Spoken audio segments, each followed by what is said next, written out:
Man, who thought that it would be so difficult to be ready to play video games by noon every day? Hello and welcome to the Jasu stream for May the 17th. It is Friday today, and I decided to cut the pre-stream intro bit a little bit short here because I think it's more than likely that I'm going to have to mess around with my controller settings again to get Symphony working correctly. But who knows? We might get lucky. The plan today is to finish up our current Symphony of the Night run with Alucard. I say finish up, but I guess we've still got a fair bit to go. We've only just entered the second castle. So we've got, all of that to deal with. I also want to check out the reversed versions of the new areas. See if we can't find anything cool in there. And then from there, we're going to check out Vandal Hearts. That'll be kind of the next long game that I play here on the channel. Oh god, why did I keep this white cape? That thing looks horrible.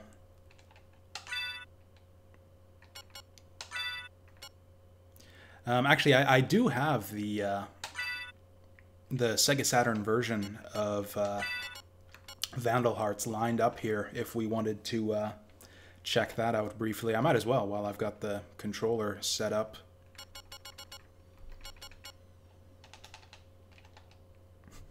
I should stream at nighttime so I can get the full benefit of my moon pendant. Yeah. Oh, hey, I didn't actually drop down to clear out what was in here. So, what's our stratagem gonna be for the second castle? Basically, we can just beeline to all of the places that we need to get to. So we've taken out Medusa and the Bat. We've still got the Creature, the Mummy, and Death, and I think that's it. I think all of those guys are pretty much on the left and upper sections of the castle. So I think what we want to do is creep along the outer wall and, yeah, just work our way along the outside. Oh, and I should mention, so as far as the podcast, we hit another technical snafu where basically I decided I was going to present my materials using PowerPoint because that's the most, just the easiest way to do a live presentation. I can bring out my images and video clips and such with the press of a button. But I don't actually own PowerPoint. The Office suite that I use is OpenOffice, which it turns out at some point just is hot garbage now. I don't know when that happened, but yeah, the thing was crashing on me constantly when I was trying to set up the presentation. And it wasn't anything fancy. It's just like a series of slides with like a couple images or maybe a video clip in the center. And yeah, for some reason, the thing kept on crashing on me, so eventually I got fed up and decided to go to bed. Also, it would have been the issue where if the thing starts crashing in the middle of the stream, that would have been a problem. So yeah, I've decided to...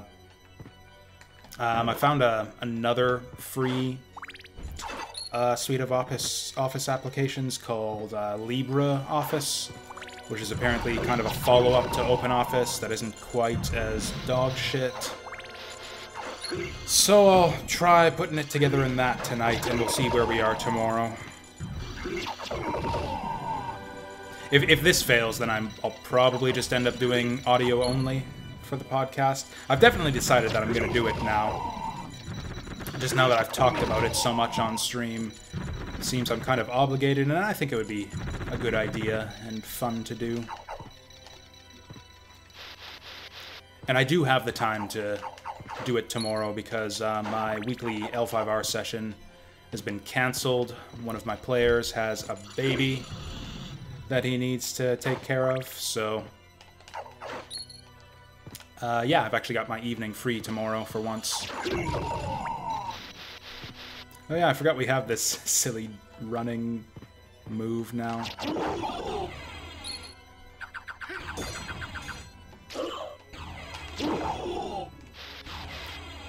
You know, I think I might want something with a little bit more power than the dagger.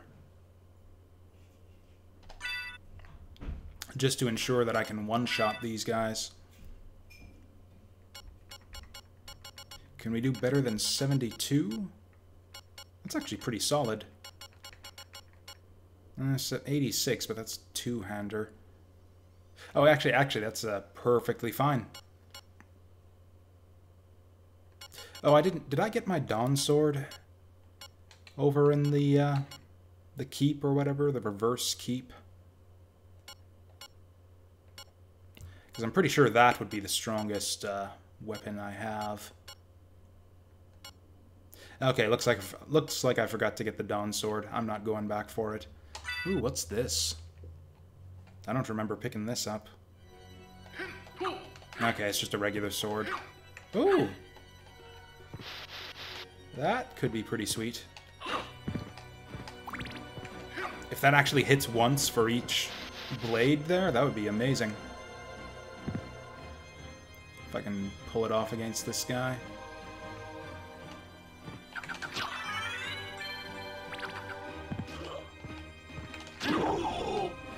Whatever, it one-shots the dudes, which was the whole point to begin with.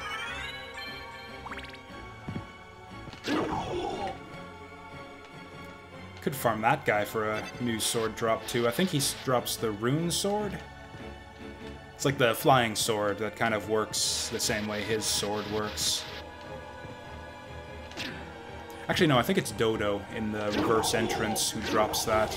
Pretty sure I remember Dodo farming in a lot of my runs through this game. Well, this is a hassle.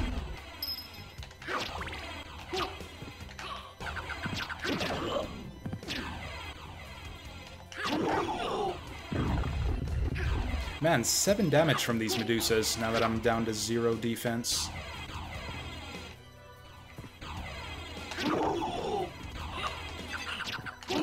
Okay, slow and steady with these guys. Oh, and I'm not doing the gear puzzle. That's just stupid and tedious. Really, that's where you're gonna spawn them in on me. Right from the edge of the screen that I'm standing on, right from the entrance that I just came from. You're gonna spawn Medusas on top of me. That's great.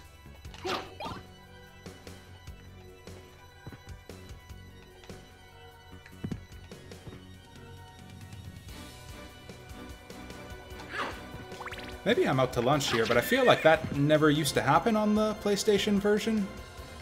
It always seemed to me like it does, like, kind of a sanity check on the spawning of the Medusas, and it'll spawn them on the opposite edge of the screen from where you're standing. Okay, it does 2 hits. And, speaking of hits, 2 hits is about what I'll be able to take before I die here. Pretty close to the end of this, though. Just about reached the save point. There's the good helmet.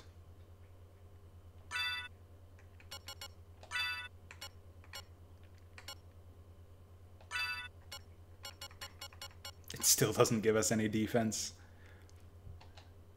That's actually surprising, really. Between the cloak, the spike armor, and the dragon helmet, we can't get to 24 defense. Oh, we're at 22. If I put on a shield, I betcha that would do it. Oh, look at that. We can get 2 defense with the shield. I don't think it's worth it. When the enemies are doing 70 and 50 damage to us, I don't think that blocking 2 damage is going to make much of a difference. That's why I like the Ring of Ares in general. I almost always have it equipped for the whole second castle.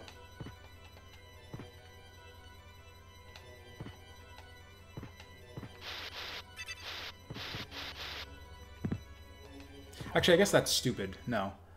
Yeah, because if I took off the Ring of Ares, I'd get 24 defense, which would actually be a significant buff. We'd be taking like 40 damage instead of 70. No, the reason I put on the Ring of Ares is to speed things up a bit. We can kill enemies a lot faster. And of course you die a lot faster, but that just means you need to get good. Also, this is a pretty easy game in the first place, so if nothing else, I kind of appreciate the additional challenge of the Ares ring. Now here's the big question. Do we farm Chrysegrim? We don't have a lot of luck, and we spent a lot of time farming that man-eater plant to no avail earlier on. Okay, whatever, that candle can just stay there. No, it can't. There. Can I not? Okay, there we go. It wasn't letting me angle my slice downward for some reason.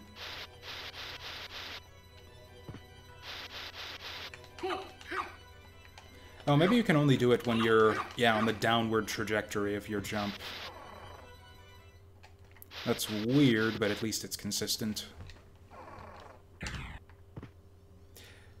Did I unlock the lion gate?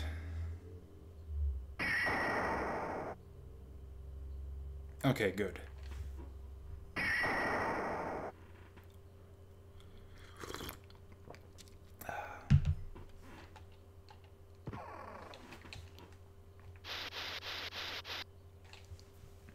I don't know if it's something I ate, but ever since after supper last night, I've been really drowsy.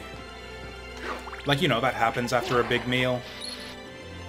Especially kind of late in the evening.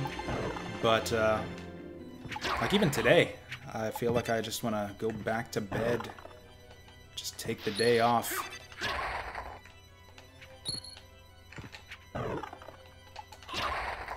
We're not going to do that, though. I've had too many days off lately.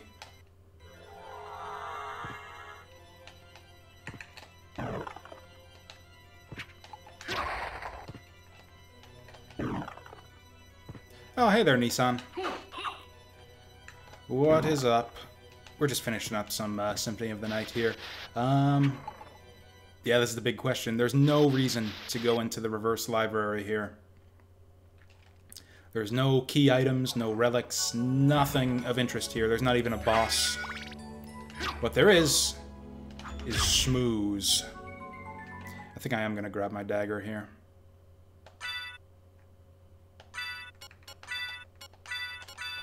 And Shmoo drops probably the best weapon in the game. If you're willing to farm it.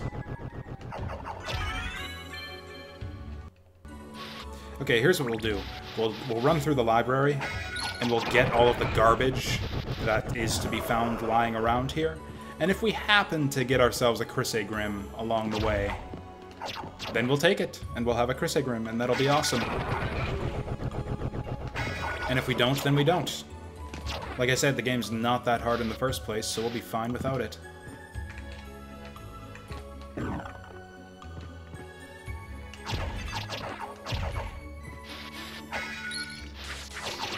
Whoa! Oh, also, let's not get fucking killed by this guy. Uh-oh. Well, this is a problem. Hey, little devil man, can you help me out here?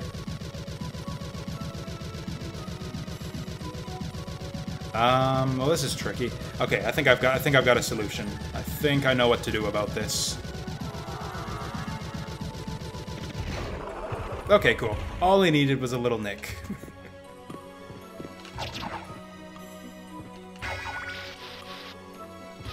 I've never actually let them go like that before. I always thought that they only fired in bursts, because normally I'm in position to just kill them right after they start shooting like that. You just jump to the other side. I didn't realize that he just shoots forever when you let him. Really love the music in these particular reverse castle areas. I think this one's called Lost Painting. I used to be able to play this on piano way back in the days where I played the piano.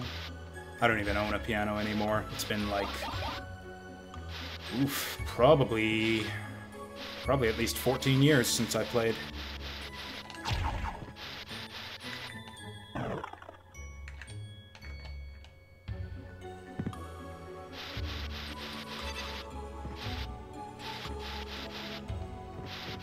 I wish they played this in the rest of the reverse castle, because you can see there's kind of a couple pieces of just generic music that they use in the second castle for multiple different areas. One is Toccata, which is a lot of the central and eastern areas of the castle. Then you got this track here, which is the much nicer one. Toccata is awful, and I think they play it way too much in the second castle. This one's great. I wish they would have just played this one in all of the areas that play Toccata instead.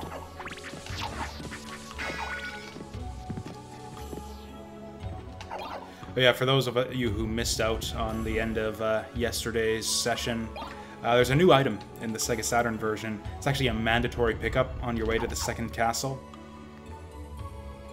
And basically kind of the interstitial cutscene where Alucard is running to the teleporter. You pick up some lightning boots, which give you a double tap dash ability. Whoa, so fast! Ran face first into that lion there.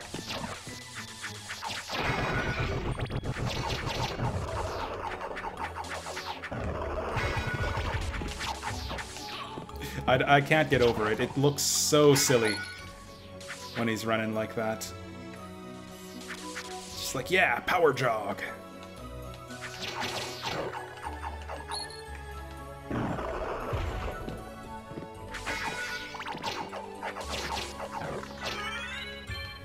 Ooh, getting a lot of level ups here.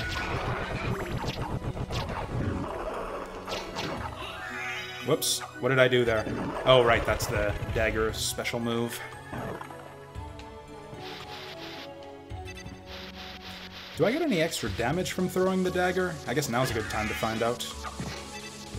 Doesn't look like it.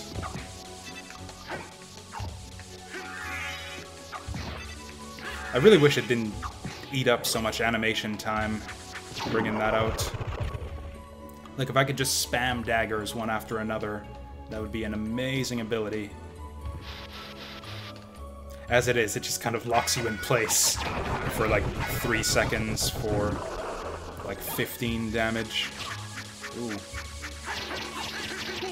Okay, that's fine. I got hearts to spare. This is how we'll do it. Did you see that? He dropped his axe and then he still had it afterwards. It's like that old saying about the cake, only the opposite. Starolite! I don't know why that's in English. What is a starolite? And why is it in English? And what does it do? Oh, I think this was the weird one. It does something like increases the strength of your cross subweapon. Something silly like that.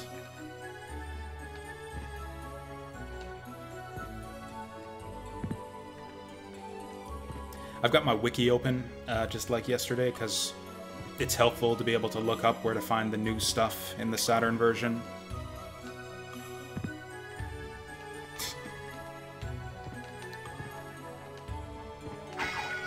That's the gimmick, yeah, it's a screaming ring. You put it on and it just shouts, Starolite! At you. And that's all it does.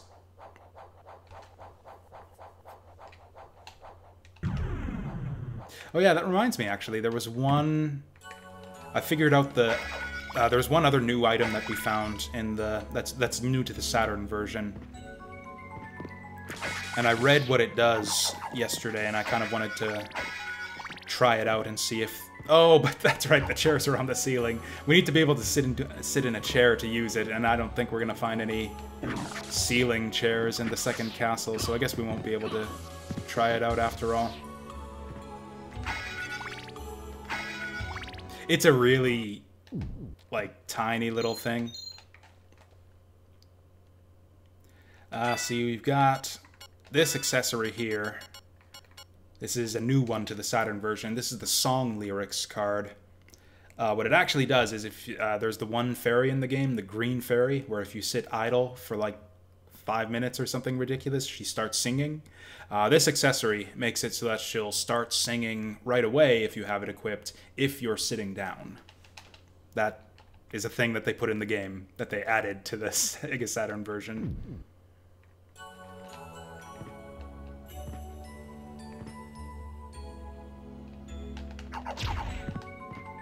I mean, see, it seems like they added like just a lot of useless little extras to the Saturn version. Like this dagger that we're using right now is new to this version of the game. It's the same as the like the regular dagger that you get at near the start of the game in the alchemy lab. It has a special ability. Oh, you're invincible when you do that. Okay, that's actually a little bit handy. There's not even a relic here. No, the song doesn't do anything. It's just an extra little bit of fluff.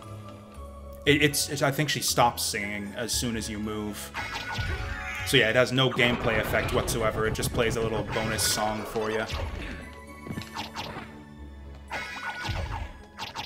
The lyrics card just makes it so that you don't have to wait 5 minutes for her to start singing. But you need to be sitting in a chair for it to work. Oh, also, speaking of familiars, why the hell do I still have my useless imp equipped? We want to be leveling up our sword familiar. I think it was this one.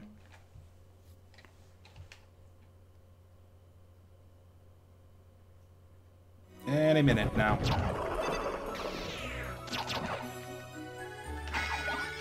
Incidentally, I don't see the thing on the menu for checking your familiar's strength.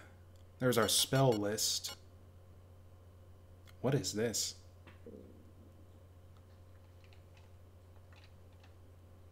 Is that new to the Saturn version? Something. 270-degree turns, something. And one of them has Japanese. Okay, so this is our Dark Metamorphosis. This is our Spirit. This is our Hellfire, whatever. This is Soul Steel. This is Tetra Spirit. Oh, is this Bat Dash? I think that's Bat Dash. Yeah, I think Bat Dash is considered a spell. Anyways, that's not what we were there for.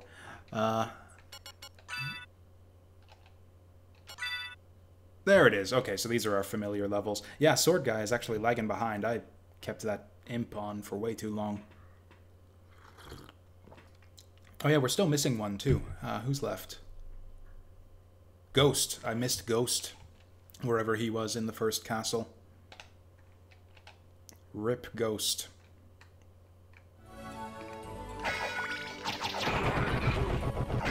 I think that's actually the way that you kill a ghost, is you tell them to rest in peace. I saw it on TV once. Man, it's so easy to just farm these guys, though. We could just sit here for 20 minutes until we get a Chrysegrim. It's so easy to farm the schmooze.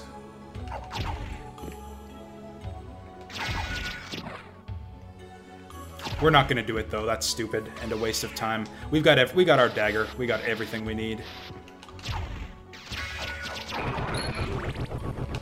Actually, the lion drops a pretty cool item, too. He's got a fist weapon. That's pretty neat. I believe it has, like, a special move where it's Shining Fist of some kind. That would have been a nice one to get, too. I've got no luck on Alucard right now, so yeah, rare drops are not really a thing for us right now.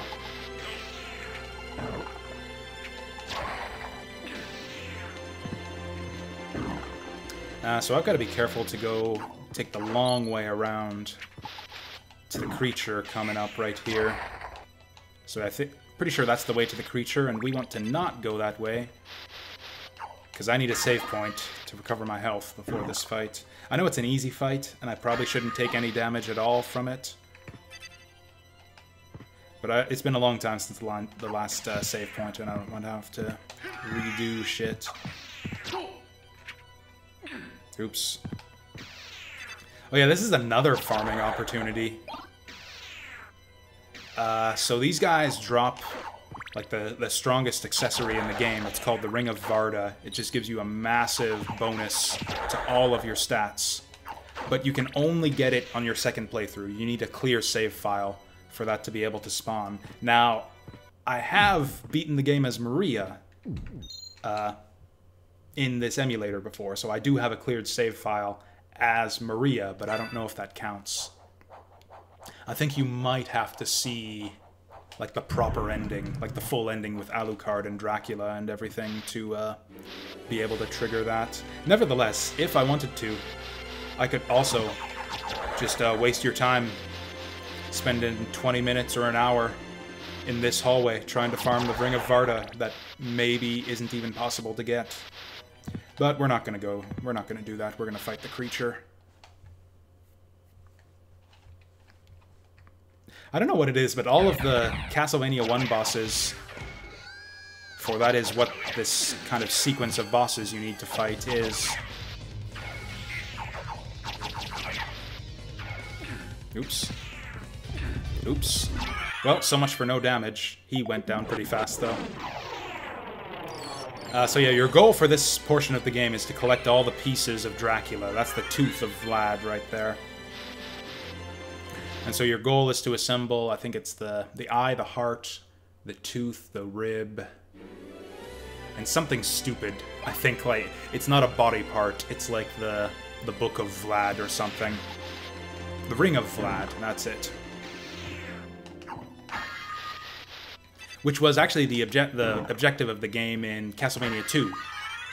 Simon's Quest. Your goal in that game was to collect all the parts of Dracula so you could revive him in some ritual so that you could undo the curse that was put on Simon Belmont. Something like that. I've never actually beaten Castlevania 2. In fact, I never even got far enough in Castlevania 2 to get even one of the parts of Dracula.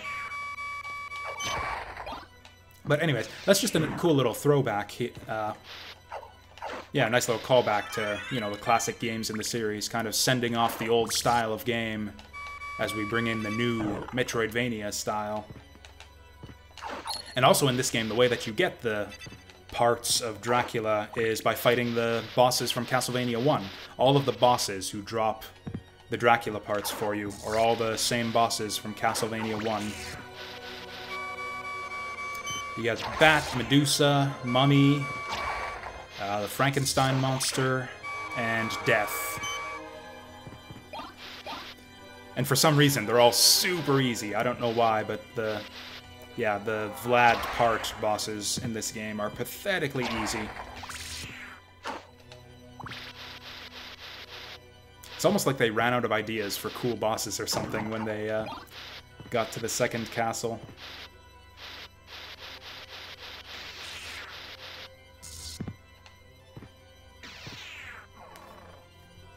Oh, this will be the perfect hallway to show off our new and improved Bat Dash. This hallway is so annoying in the original PlayStation version. Watch what we can do in the Saturn version. Bat Dash lasts forever. We can just do this all the way to the end. It's amazing. Oop. A little bit too far there. Actually, not really. This isn't the...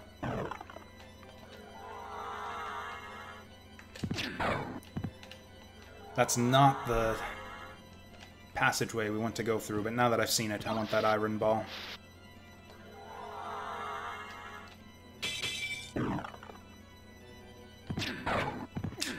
Ooh, those things don't give you a lot of time to react.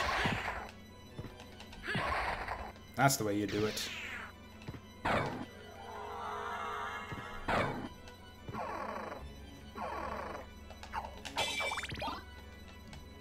I want to get that Power of Mist, but I forget where it's located.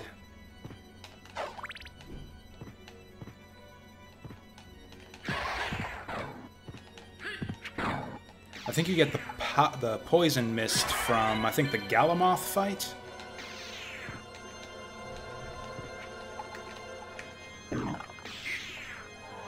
Keep pressing the wrong button. I want to go into bat form. Oh, incidentally, do I have Force of Echo? Looks like no.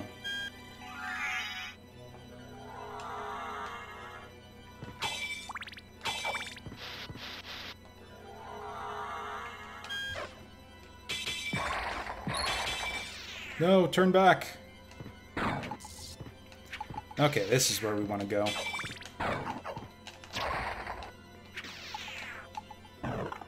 Or do we? If we actually travel a little bit further here, we'll be able to get to the clock room. And then from there we can head to the goat gate, which will be a nice shortcut to open up. And we're almost there too, so I think we'll go do that. Ooh. Flaming shuriken.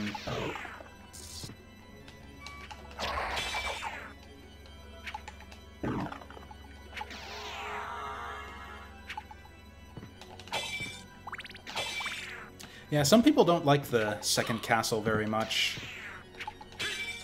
It's kind of filler-ish, arguably. I've always thought it was just so cool, the fact that there's a whole another half of the game, basically, that's so well hidden and locked away behind all this other stuff you've got to find in the first castle. But also, just playing the second castle, I actually really like. It's very non-linear. You've got all your tools at your disposal. You got your bat form and everything else. So you can... traversing the reverse castle is actually really easy. I'm going to want a save point. Or actually, you know what? I think there's health down here.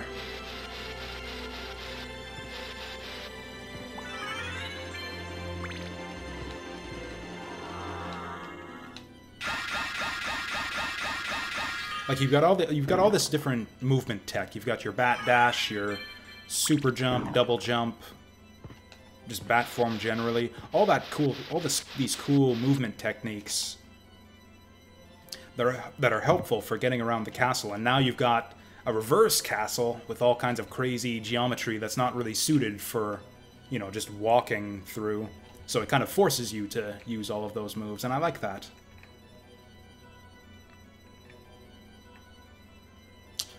Which sub-weapon do I want? You know, I think the Holy Salt has been doing us good so far this playthrough, so we'll go with that. Oh, now we gotta wait for this shit again. Although, actually, while we're doing that, maybe we can show off Fairy Song? Which sub-weapon? Was it the cross? If it's the cross, I don't think I want to show you the cross, because or you know what? I don't think I've shown off the animation for the cross. Oh yeah, the ring is an interesting one. This is not a classic Castlevania sub-weapon. So the way the ring works is you shoot out like a little laser beam, and then as long as you hold down the button after you make contact with the enemy, it'll keep firing lightning at them. Or in fact, we got some big beefy boys outside of the clock room. Let's just show it off on them. He's probably just gonna block it. That looks so bad. Oh, you gotta hold up as well. So that's the way this works. It continues to eat away at your hearts, though, as you do that. So yeah, we don't want to do that. In fact, let's just eat up all of our hearts, showing off all the terrible sub-weapons. I really hate what they've done to the cross in this game. Yep, I went from like 200 hearts to 100, which is just enough to show off this last horrible sub-weapon. So that for some reason they got rid of the super awesome cross boomerang and replaced it with this really terrible... I'm about to die. Oh, thank you, fairy friend.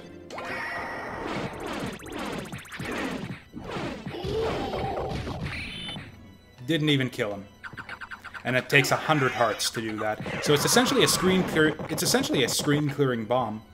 Very powerful, but it costs 100 hearts. And usually your problem in this game is not being swarmed by enemies. You can actually deal with enemy swarms very easily with just your regular weapon.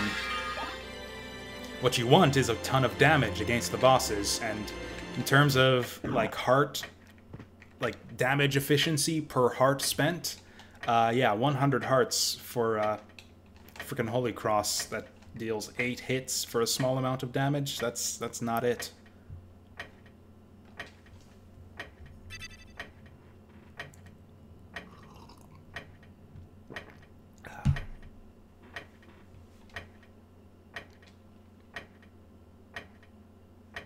Could have sworn that thing just... There we go. Now that I've waited so long, though, I kind of want to wait the rest of the time out to get this fairy to sing. Oh, is she gonna start? No, I think she has to sit on your shoulder for a couple minutes to get it to go. Well, I'll and then she does that when you move. I'll have her sing for you when I go on my first coffee break.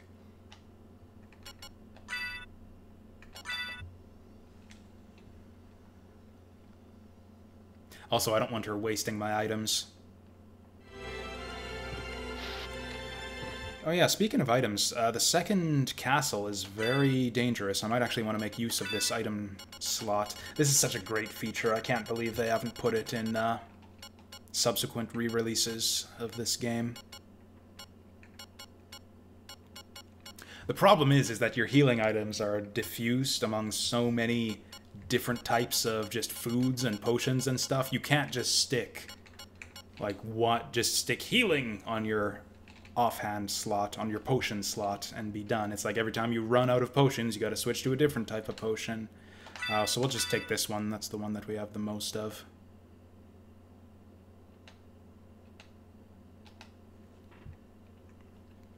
Problem with this is if I end up fat fingering my L button, then he'll just scarf down on that chicken when I don't want him to, which is why I stopped using the potion slot.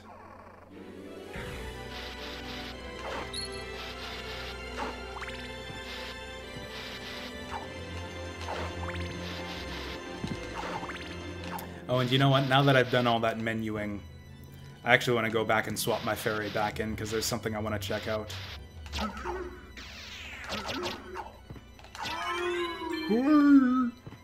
You know, just the basic enemies, I think, have better voice acting in English. I really miss that guy's ho ho ho when you hit him. Okay, because we're Japanese version, I want to hear the Japanese voice acting. What does this fairy have to say about this wall?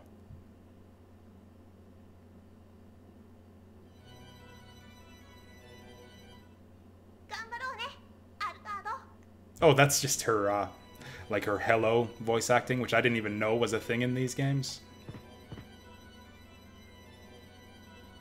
Oh, is this not the fairy that tells you? Is it only the other fairy that tells you about hidden passages? She should point at this wall and say, like, hey dude, there's something funny about this wall. Or however you say that in Japanese. Now I don't know which of these is my other fairy.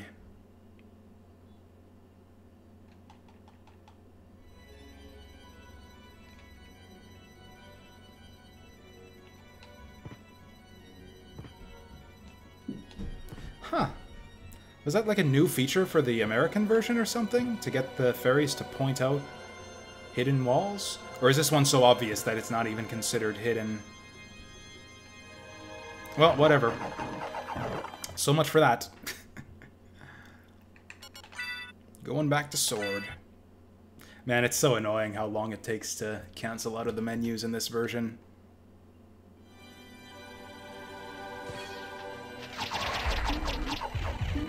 Ooh, we got a stone mask. That doesn't matter though, we already got the best helmet in the game.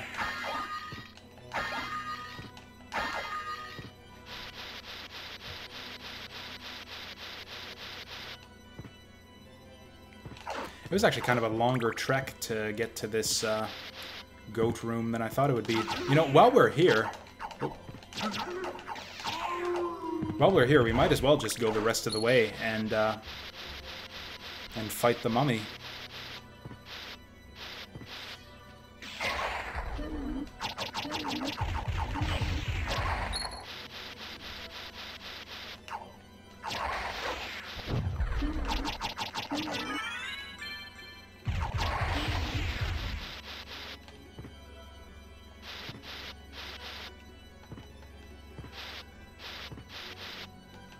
Honestly, I don't know why I thought I was going to save time opening up this goat gate. Like, there's no way... We can't use this to teleport anywhere close to the pit or to the other place we want to go to. So yeah, I guess while we're here, we'll just pop down and say hi to the mummy. But yeah, it really is so cool how they've just kind of returned to the series roots. Just with this second castle here, collecting the parts of Dracula and fighting the old monster movie monsters. That's kind of what the Castlevania series was all about to begin with. It's like... It's turned into this whole thing with the story of the vampire killer whip and the Belmont family and the resurrection of Dracula and everything. Originally, like, the basic concept of Castlevania was, hey, it's a Dracula game where you fight a bunch of other, you know, old-timey movie monsters. You fight mummies and werewolves and Frankenstein monster and all that kind of stuff.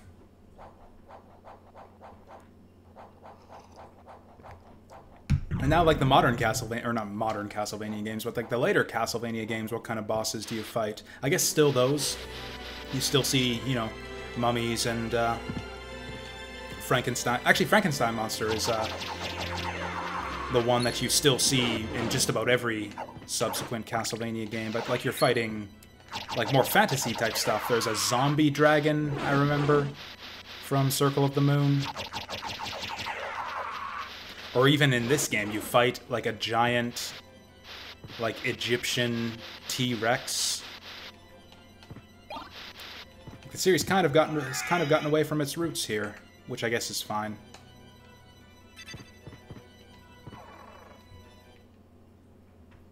Things change over time, and that's all right. With that said, I am still looking forward to the new off-brand Castlevania game that I can't remember the name of.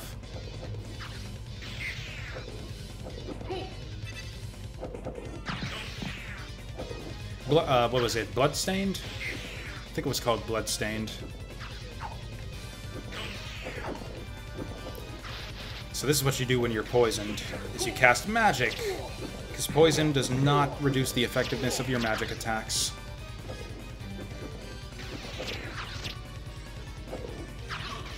Oh wow, that's a lot of damage. I was wanting to show off what happens when you get nabbed by this guy, but maybe I don't want to do that after all. I was gonna do-si-do with you a little bit, but I think we'll actually just kill him with souls or ghosts or whatever. If I can actually get the input correct. Okay, we got our... Hey, good job, Sword Bro.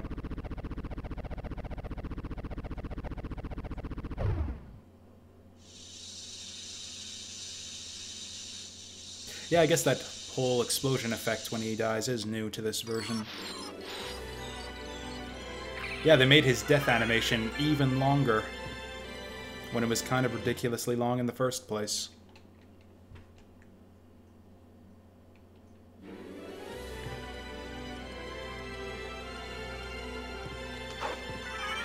Oh good, even more hearts. You know, I think that the heart max up should restore you to full hearts, just like the HP max up does.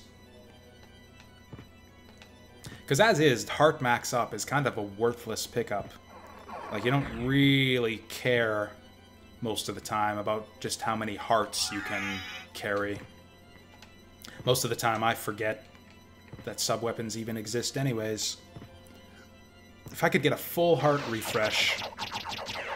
Honestly, the hearts are actually better in Richter and Maria modes, where you actually do make use of your sub-weapons a lot more.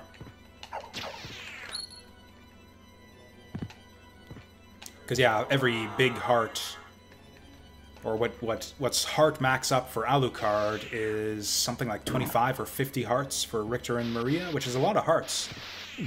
And they actually have really strong sub-weapon attacks. Talking about it now has me tempted to try out Richter mode in this version, but I don't think that would get us anything, I don't think we'd see anything new or interesting from that. I think we've seen everything there is to see in this version of the game between Maria and Alucard. Is this actually better than the Spike Breaker? Ooh, it is. That's actually some defense. And I think we've already broken all the spikes we need to break in this castle. Ooh, the walk armor's getting up, though. Getting up there.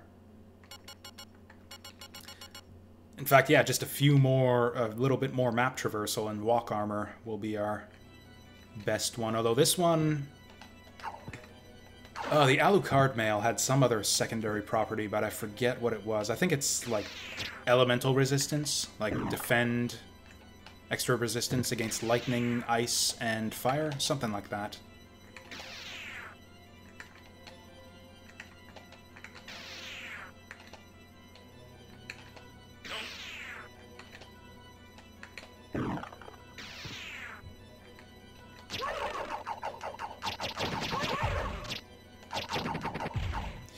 These guys are a pain in the ass.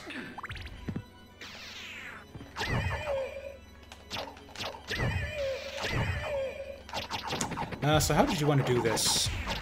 Yeah, I think you want to hit the torsos first, and then the legs. If you hit the legs first, it's just a pain in the ass for everyone.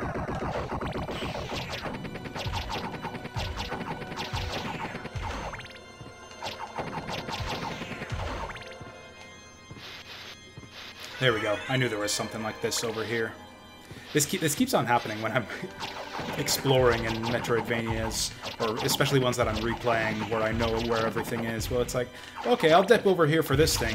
While I'm over here, I might as well go a little bit further for this thing. And while I'm over here, I might as well go a little bit further for this other thing. I'm gonna need a weapon to open this up.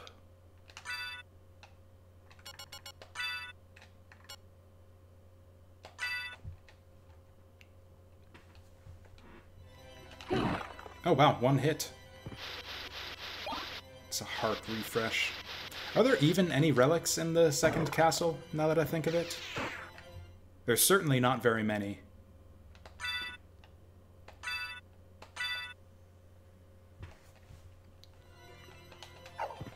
What is even in this direction? I think this is the other way into the chapel.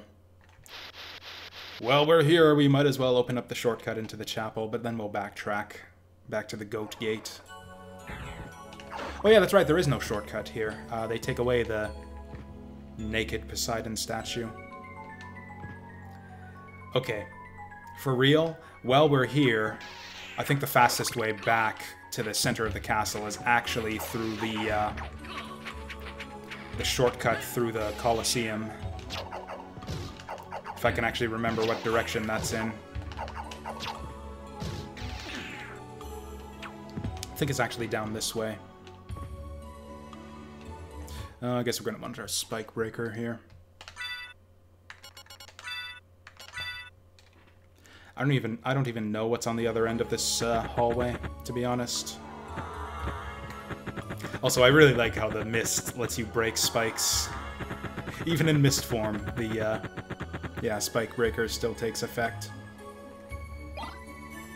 Okay, that was a worthwhile detour. We got the cool-looking cape now. And again, I'm pretty sure it has some secondary property, but I don't remember what that is.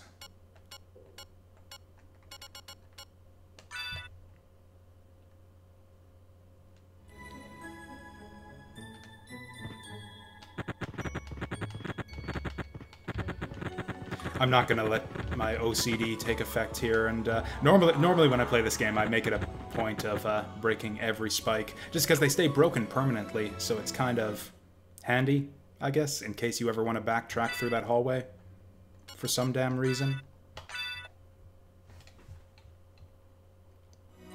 Man, I can feel it already. I just know I'm going to end up clearing out all the bosses and doing everything I said I wasn't going to do on this playthrough. This is just such a fun game.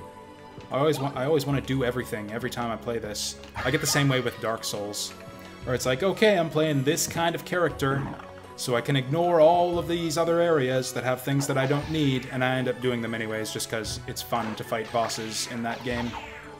That looks awful. What on earth did they do to those panthers?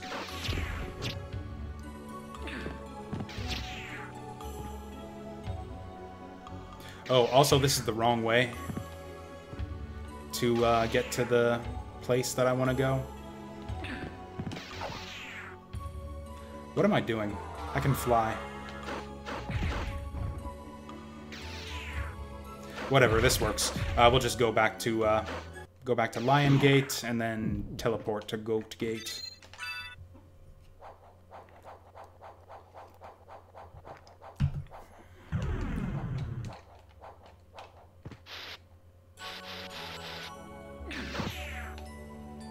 Yeah, I guess I'm just out to lunch with the layout of the castle here. I could have sworn that the Colosseum was in this direction, but I guess it's in the exact opposite direction.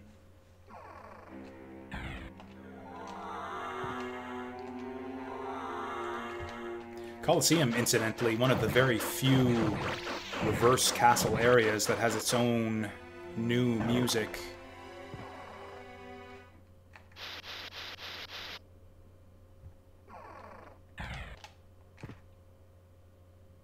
Now that I'm talking about it, I think I might actually go there. Not just to show it off, not just to show off the music that I'm talking about. The music, the reverse Colosseum music is actually not particularly great. But it's got one of the most fun boss fights in the game over there, so I think I've got to go give that a shot. Oh yeah, speaking of awesome throwbacks to the old school Castlevania games, so we got our Castlevania 1 reference in here, in that you've got to fight the Castlevania 1 bosses in the second castle. We've got our Castlevania 2 reference, in that you're collecting the pieces of Dracula again. But where's the love for Castlevania 3? That's like the best NES Castlevania right there. Castlevania 3 reference is in this optional boss fight over in the Colosseum.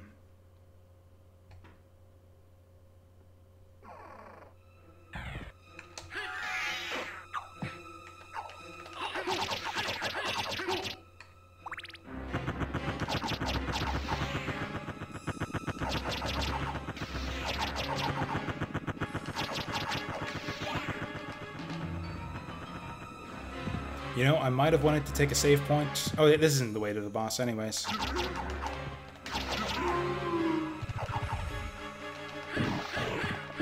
I never even thought to open up. I don't know why that idea has never occurred to me, but yeah, you can just kick any breakable floor that you want. Oh good, we got some terrible armor. I think that one like increases your attack power the lower your health gets, but it's a very small increase and it's kind of, yeah, terrible.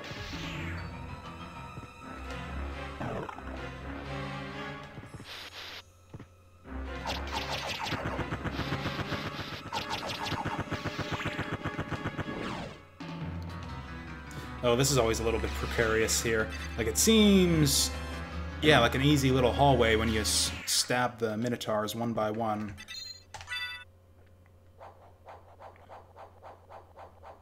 I make this mistake every time I go to the save point. The save point on the opposite end of this area is probably safer because you drop down here and suddenly you're surrounded by Minotaurs. Okay, it's actually not that threatening because we got a pretty kick-ass dagger.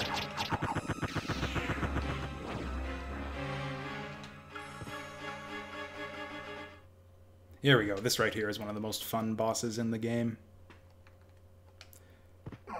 It's the Castlevania 2, or the Castlevania 3 crew. All of your secondary characters. And actually your main character, too. This is, I believe this is Trevor Belmont right here, who Alucard actually references earlier in the game. Sadly, they're kind of weak for this point in the game.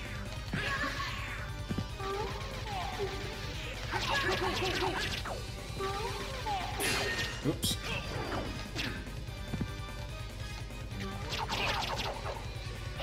Oops. Okay, well, I'm doing terribly at this. But yeah, you can see, even with my Ring of Ares, they do very little damage. Gonna try if I can leave Grant as the last one alive here. Because I know Sypha kind of flips out if you leave her as the last one standing. She starts summoning zombies all over the place. I don't think I've ever actually bothered to leave Trevor as the last one alive.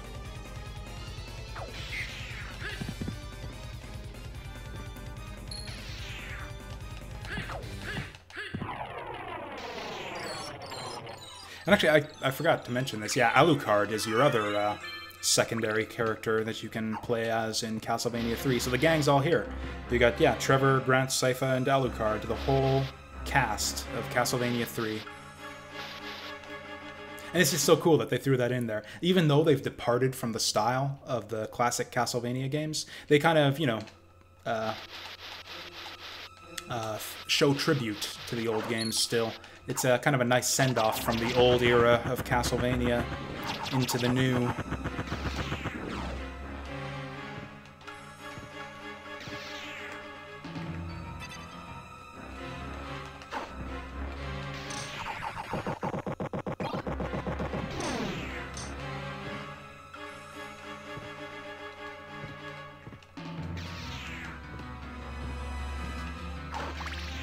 Okay, so now legitimately we're going back and we're, yeah, finishing up the second castle now. We're gonna go into the pit and fight Death and whoever else is left. Who have we got now?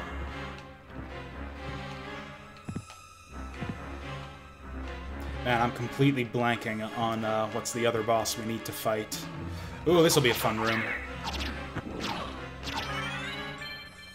Okay, I know exactly how to handle these types of rooms.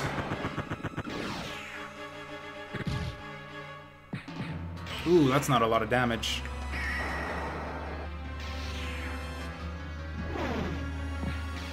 That's still not a lot of damage.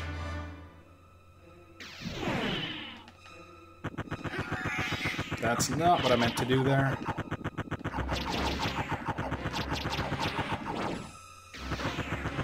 That's a fun little room. Oh yeah, this is another fun way to deal with this fun little room. That's the wrong button. I fat-fingered my L button again, which is funny because the thing I was going to do here was not that.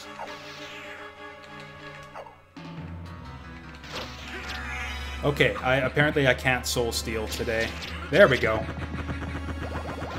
It's always fun to soul steal in a room full of enemies. Eventually, when you can get it to work.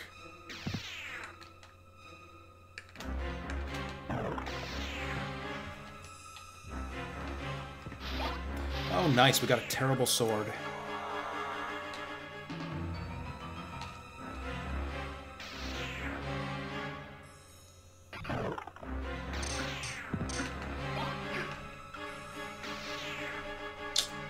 Well, this is a bit of a pickle. There we go.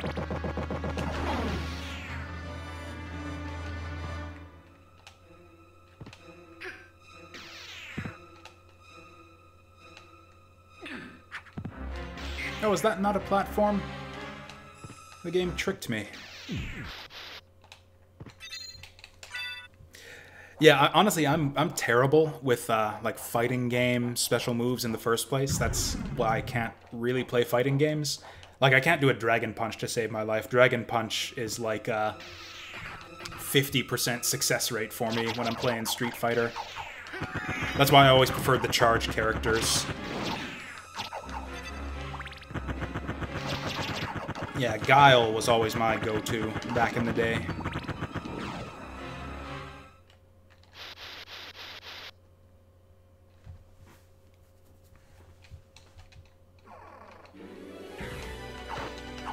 This Saturn D-pad takes a little bit of getting used to, too. It's supposed to be a good D-pad, and I haven't had too many problems with it.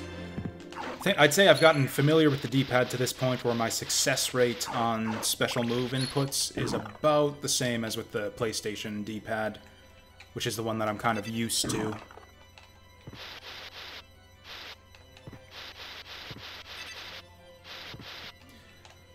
Oh yeah, I don't think I have that problem. I don't get the special moves when I don't want them. I just don't get them when I do want them. Also, apparently, I don't know, I guess my thumb is maybe just spasmy or something. What happens all the time is when I'll try to do a Dragon Punch and I'll get like a forward jump instead.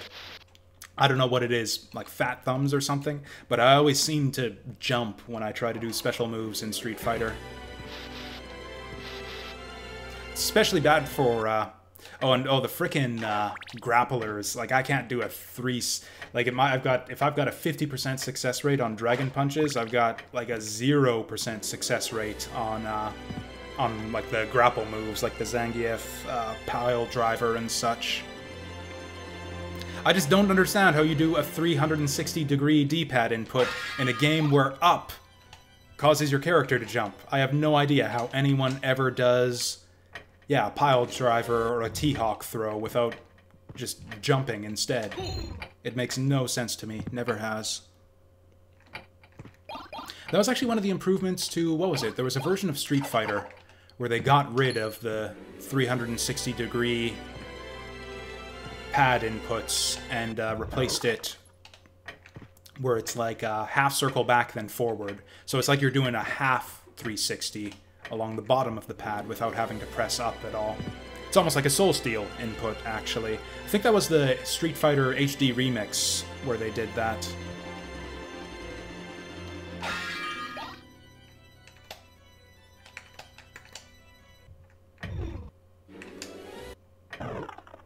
And I think that was a great change that they should have stuck with for the rest of the series, but I don't know.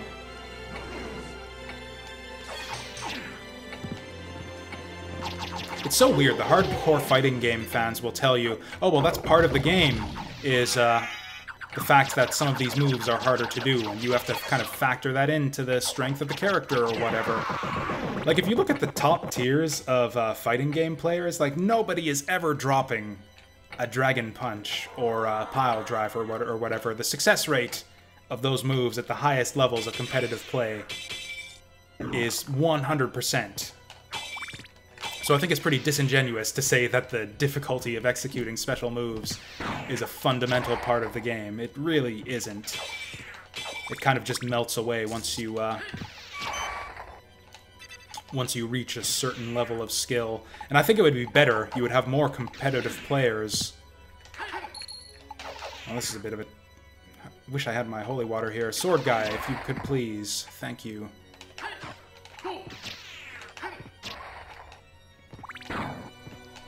It just seems, if it is a part of the game, the fact that the special moves are hard to pull off, I think it's a dumb...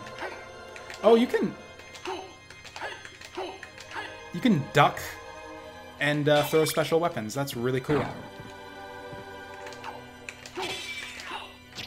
If you do like a down-up, as if you were doing a super jump, you just hit the up button faster than you can come out of your crouch animation.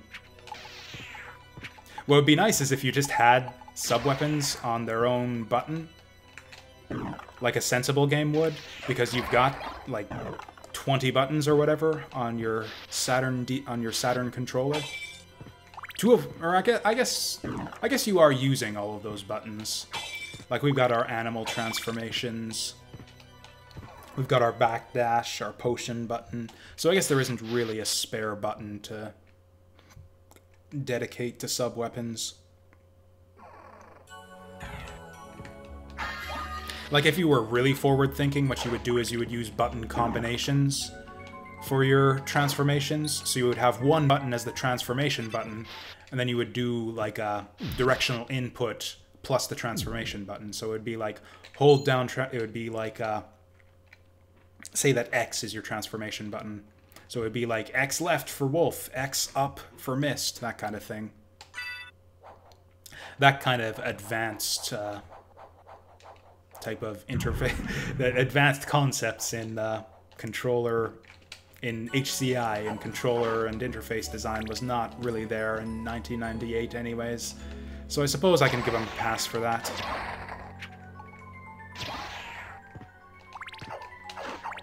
So I said we were going to beeline to the next boss fight, but before we do that, I'm going to check out the Cursed Prison. Ooh, I believe that's a diamond ring. So if the item duplication trick, or the ring duplication trick is still available in this version of the game, we could go get some unlimited money at the library.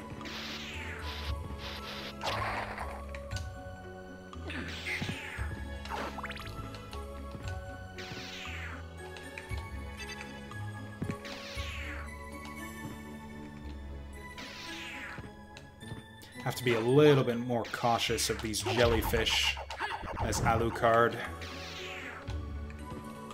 As Richter or Maria, they're just worthless. They do very little damage, and Richter and Maria can't get poisoned or cursed or anything. As Alucard, though, that poison can be a pain in the ass.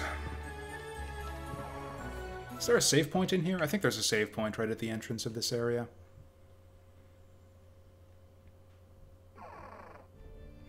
Well, we're here. We might as well go back to the entrance and do the garden.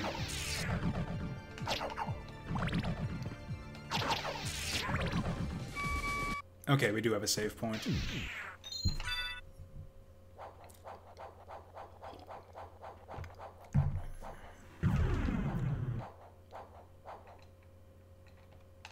This place gives off a very different vibe with the second castle, with the music they use here in the second castle versus the first.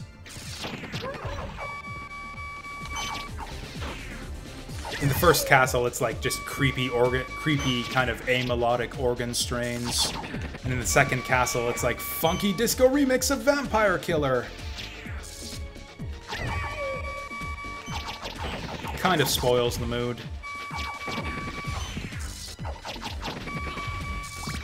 So these guys are awful. There's actually no new enemies in this area. What is the point of coming here, then? Oh yeah, that's right, we'll start seeing new enemies at the top, I remember now, because we came here with Maria earlier.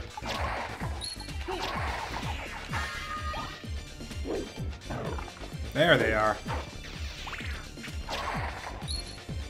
Okay, I'm gonna check the wiki to see if these guys have a new drop, and if they do, I'm gonna go for it.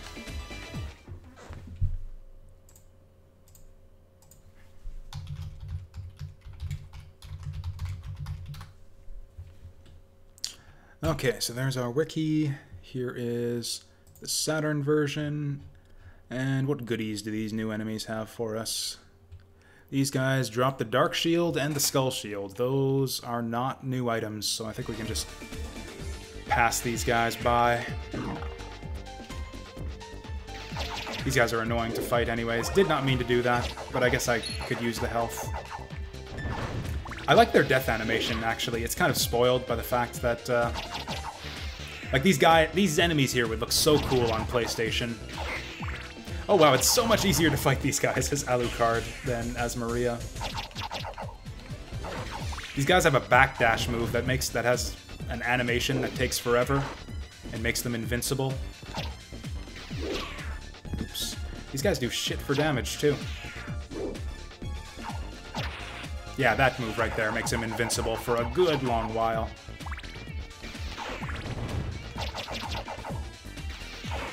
It's annoying as Maria when your attacks do, like, 20 damage.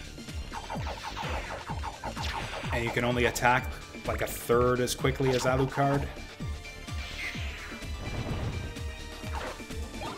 Ooh, this guy, I think, has a new drop. What was this guy? He drops the Pentagram and the Muramasa. I think that's actually... Yeah, I think that's actually an item from the original game. I don't think we care about this.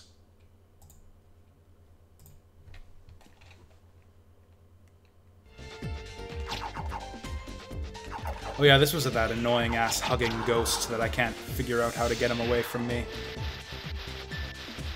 And that's the only place you see that guy. They went through all the effort of making this new enemy, drawing and animating him and giving him all these different crazy moves.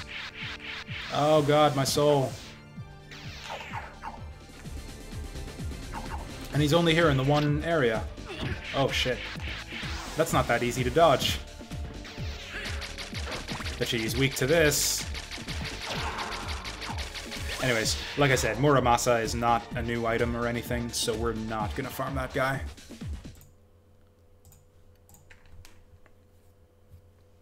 Where does this drop us out again? Oh yeah, now we're right by the entrance, so we might as well go the rest of the way and check out the garden.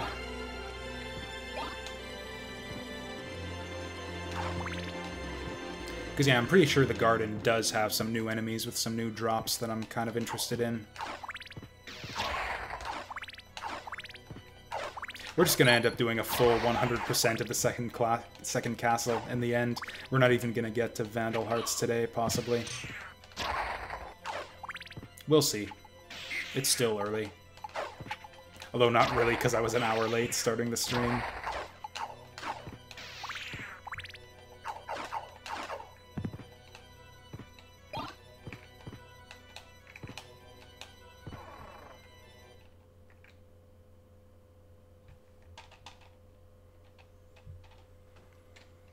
Okay, so here we are at the entrance. We've actually got 2 useful gates coming up here.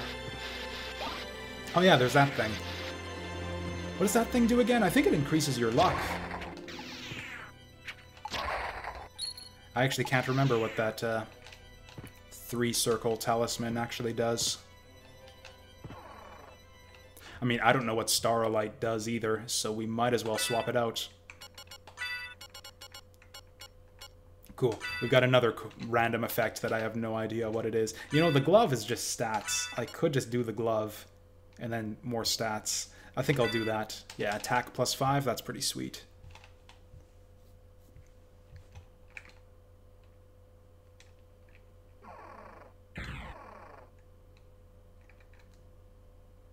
Also, 5 attack actually goes a long way when your attack speed is this high.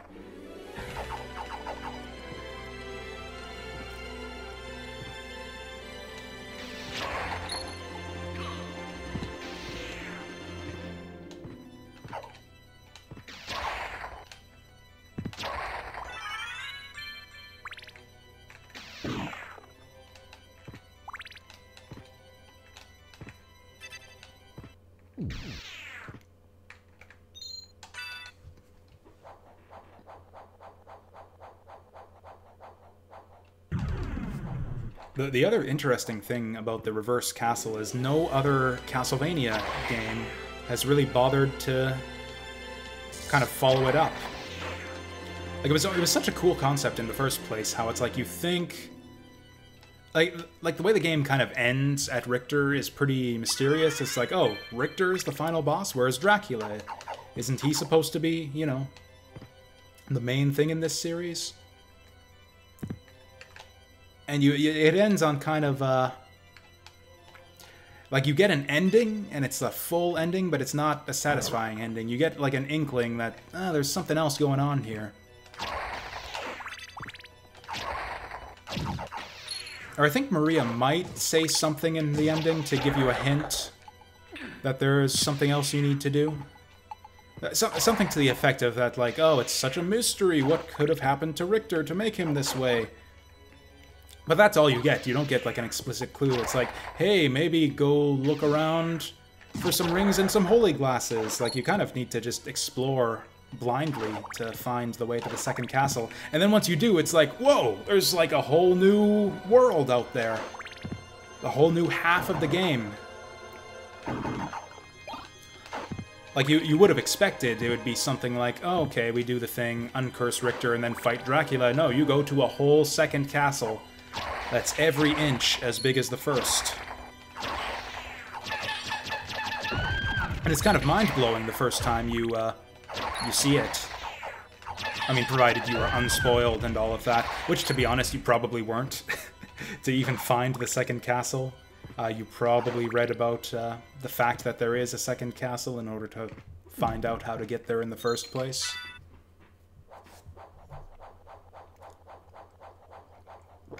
But yeah, it's such a cool moment when you realize that there's a whole second castle, and then no other Castlevania game after that has really done the same thing. Which I guess is fine. It would be kind of boring, I guess, if you went in expecting a second castle in every Castlevania game. They kind of tease you with it in Aria of Sorrow, where it's like once you get the requirements for the good ending, it's like, oh, you unlock a whole new area, the World of Darkness, or whatever, to get the good ending. But it turns out there's just one little area with like a couple dozen rooms.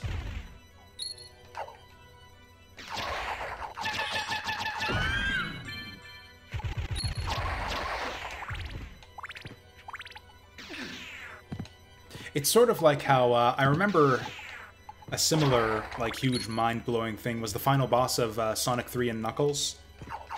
Yeah, Doomsday Zone was like such an amazing thing the first time you see it, where it completely changes the gameplay. You're like flying through space as Supersonic, and you're invincible, but you're racing against the clock. It was such a cool little set piece.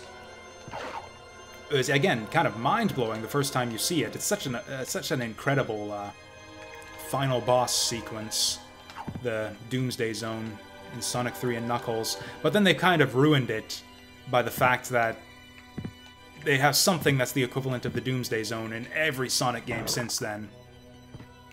It's gotten to the point where it's just kind of expected at this point that you'll have a secret final boss where you're flying through space as Supersonic, and it's not really that special anymore.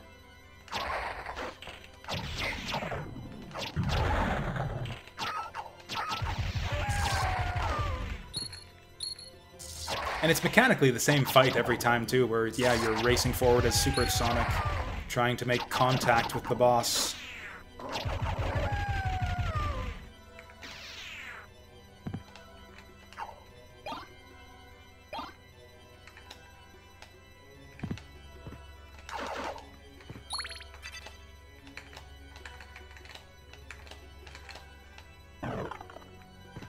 Okay, here we go. Oh yeah, apparently it's possible to glitch into this little area here.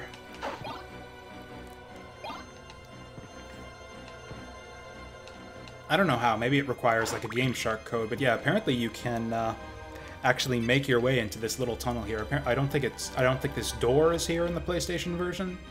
Or yeah, I'm talking about the PlayStation version here. But yeah, apparently there were plans for this little side area. They still have the little tunnel to get in there. Still have that little suspicious block at the entrance. It kind of looks like something you can open up and look inside.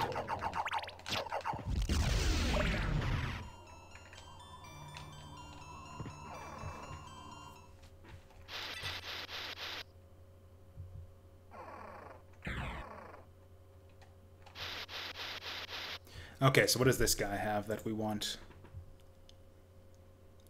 Flame guy has Marsil.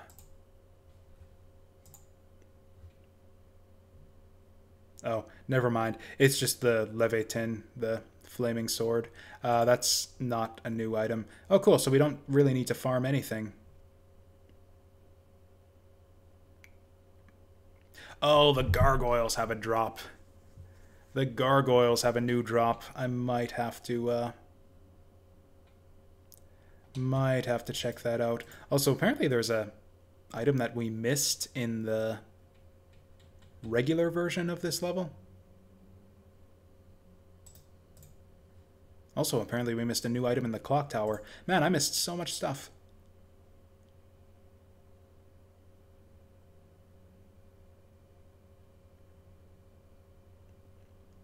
Oh, this is interesting.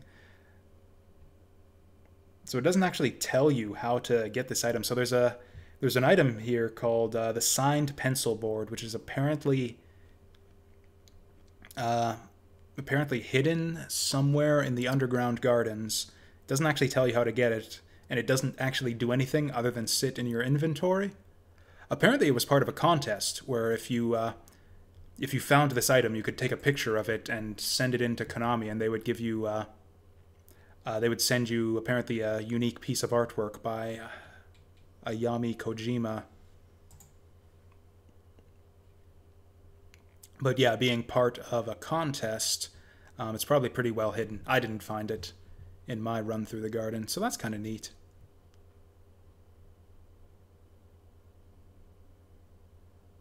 Yeah, apparently I missed the rainbow cloak back in the clock tower. No idea where that was. Oh, it might have been behind the gear puzzle.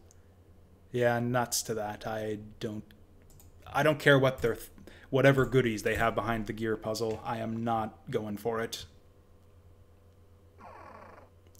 Yeah, those gears are just a pain in the ass to deal with. Okay, so apparently there's a new item at the end of this area where the boss was in the regular castle.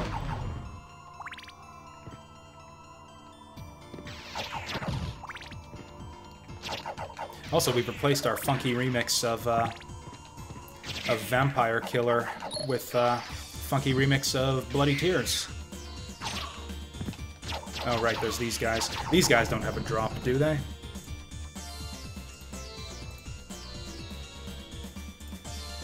Yeah, let's just stop playing Symphony of the Night now. Let's play... click around on bullshit in the Castlevania wiki. Is this fun to watch? I don't even see these guys in the list of new enemies. There he is. No, he doesn't drop anything. We're good.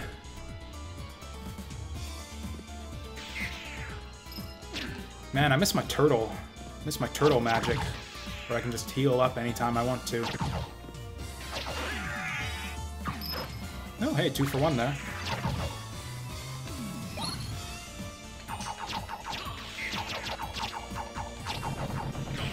These guys are actually kind of a pain. I sure would like to not die before we get to the save point. Freaking butterflies everywhere in this area. I know he's around here somewhere. Okay, he went up top.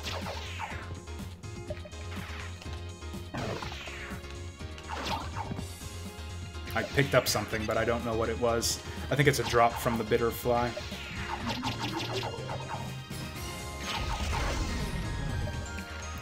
This area almost seems balanced around Maria. Like, these enemies were really challenging to fight through as Maria, but as Alucard, you can just slice right through them. Oh yeah, speaking of slice! How's our familiar doing for levels? He hasn't transformed yet, so he's still got to be pretty low. Yeah, level 20.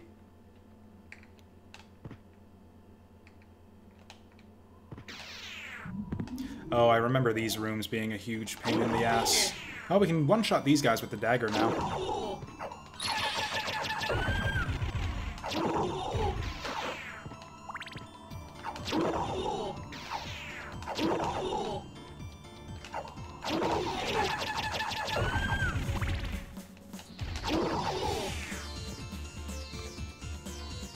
Oh, right, these fucking guys.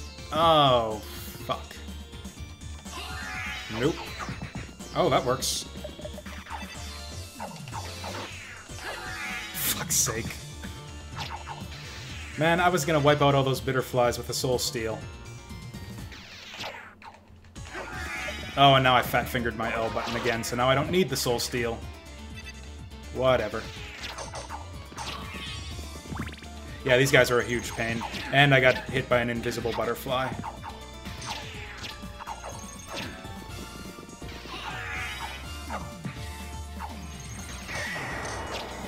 Not what I had in mind there.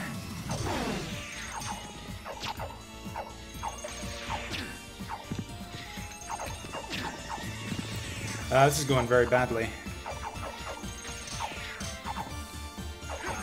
I am like 0 for 10 on this soul steal right now.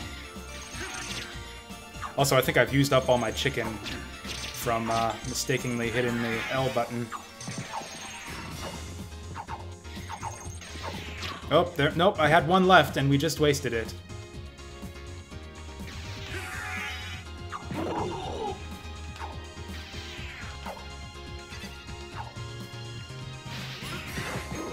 There it is. Got it when it doesn't really matter. Do I even have the input right? There we go. Good stuff. So I did have the input right, I just kept on fucking it up. These guys are really annoying.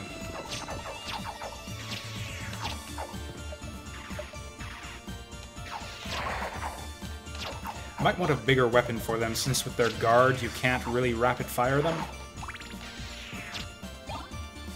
What was that? Didn't even see what... Oh, that must have been a butterfly. Or maybe those spears have more reach than I thought.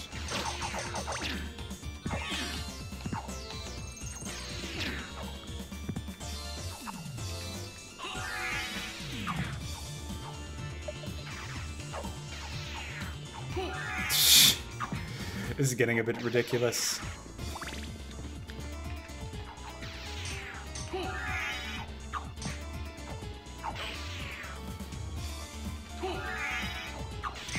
Okay, what is the input for Soul Steel again? Yeah, you go direction, half circle from the opposite direction, and then direction again.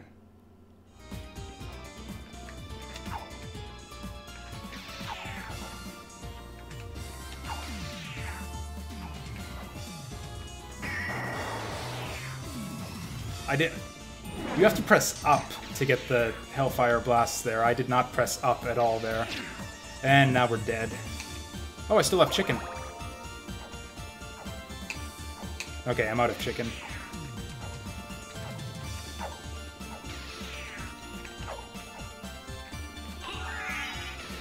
I think this dagger is fucking it up. I think I'm getting my Soul Steel correct, but for some reason it overlaps with the dagger sometimes.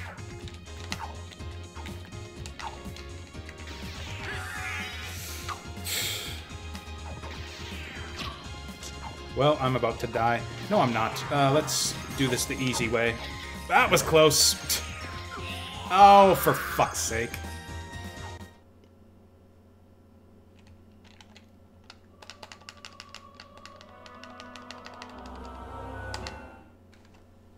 Man, that was, what's the fighting? That was a meaty hit right there, too. She hit me right as soon as I came out of my transformation iframes.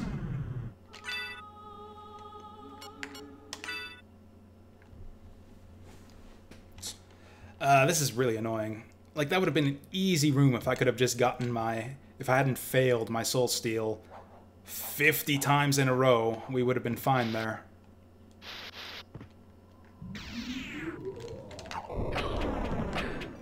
Like, I have no idea what's going on with this. I've never had this much difficulty with Soul Steel before in my life. D-pad's feeling a little bit loose now, although I think that's just the way it is.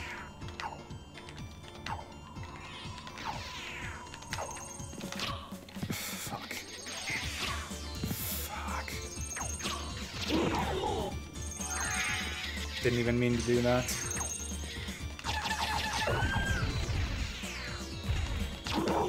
The problem is for Soul Steel to do anything, I needed an enemy on the screen. And if an enemy's on the screen, I can't really afford to sit there fucking up inputs 50 times in a row.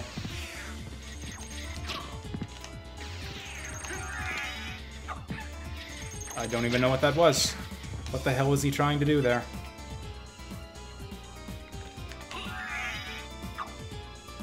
What is he doing when I do that?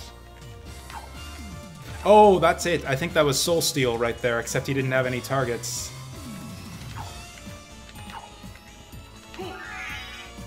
No, but he does, so he can do it on the candle.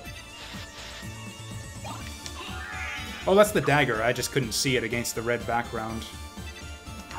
Okay, what happens if I take off this dagger? Like, should I be getting a Soul Steel every time it throws the dagger and it's just interfering with me?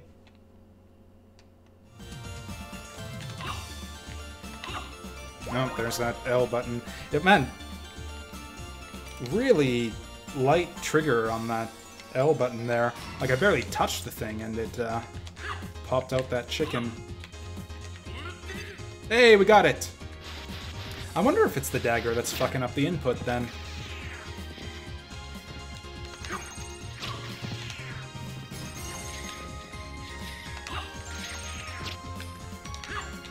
No, it's just me.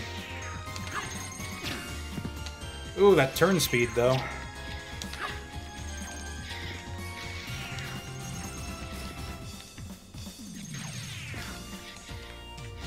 Well, that'll help us a little bit.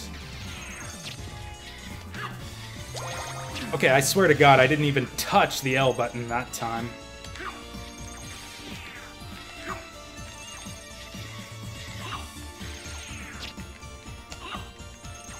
This is insane. I have no idea why I can't Soul Steel all of a sudden. Maybe too many sprites on screen for it to work?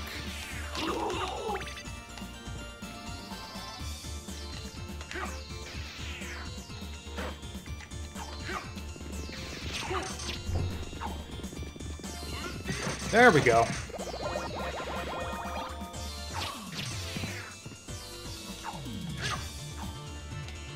Also, yeah, since I can't rapid fire these guys, I think a big damaging sword is the way to go here. And we gotta do this shit again. Okay, I think I'm going too fast, maybe.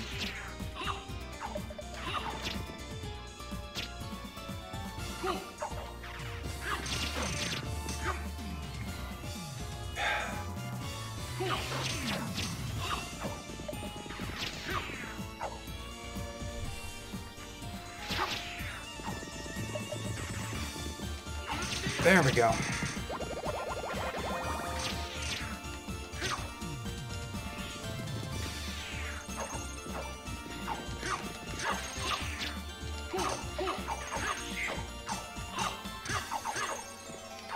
Seriously, these guys are constantly blocking at the same time they're doing the spear attacks? There we go. Oh, he survived.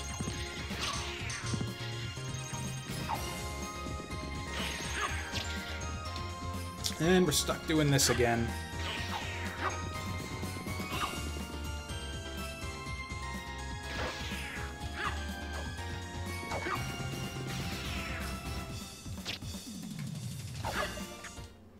Yeah, maybe... Okay, am I dropping an input here? So you go back, forward, half circle, back, forward. That's exactly what I'm doing.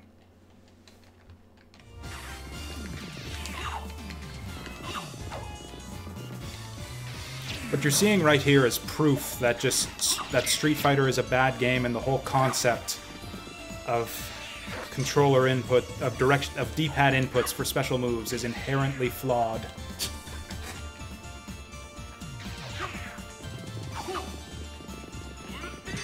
There we go. I think just fuck everything about this room. There. Oh, we got some kind of thing. Is that a weapon?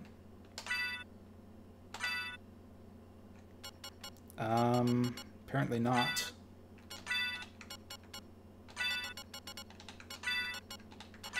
Accessory? Or maybe there was a gap somewhere up above that it filled in. Damn it, what did it look like? It kind of looked like an upside-down blue banana.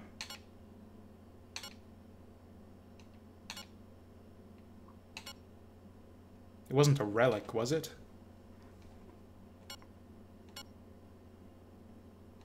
Nope, that's it. Oh, it's a spear, I think.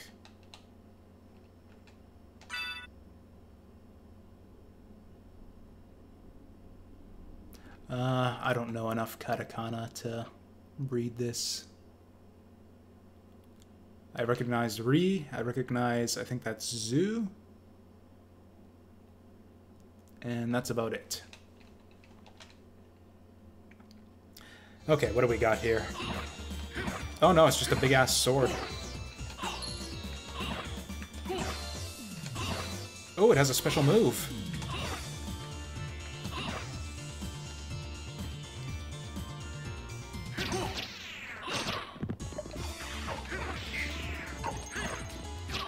Oh, for fuck's sake.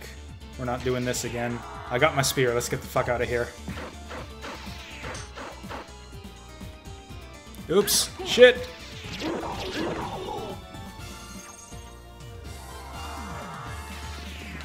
You know what's weird is I'm dropping soul steals like crazy, but I can still do bat dash like 100%. Oh god. Man, I want to go up and dash towards... I still can't see them. Man, those things go invisible for frickin' ever. I wanted to fly up to the top of the room and bat dash to the left into the save room, but I realized that I just get hit by invisible butterflies that way. This area is a mess. I hate this.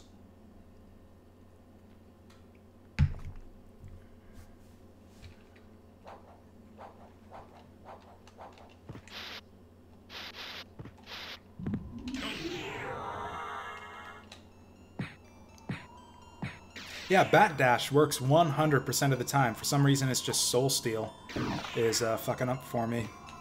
I'm going to continue using this thing just for fun, because it's new and all. But I'm not sure this is actually any good for us. What is this thing, anyways? Gotta check the wiki. We picked up... Oh, this is the Alucard Spear. Alucard Spear. Huh. So it says that Dragon Punch input actually does something with this weapon, but I tried that and it didn't.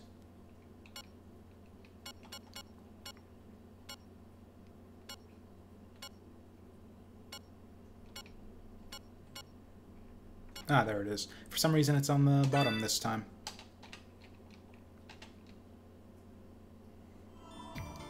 So yeah, you got like a lunging attack like that, which gets you some extra distance, which is pretty cool. And it says that... Oh, there we go. I don't know why that didn't work before.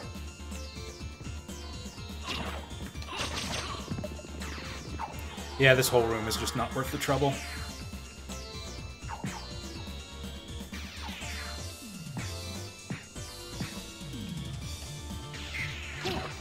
There, what I was terrified of happening last time is if I got the timing wrong on ending the Bat Dash, I would have just crashed into the flame guy that I knew was there. So then I figured, okay, I'll dash past the flame guy, then fly up and dash back to the save room, but then I realized, oh yeah, invisible butterflies. Okay, let's try this thing out. So that's pretty neat.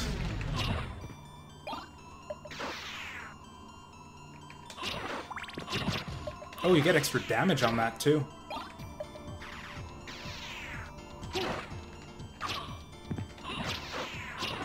A little bit of extra damage. The range is basically the full extent of the screen, too, which is awesome.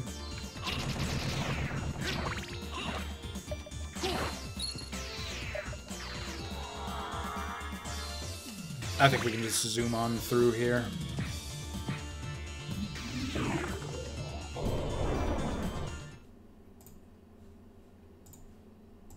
So, what are we doing again? Okay, yeah, I want to go Horse Gate, and then we want to go back to the caves.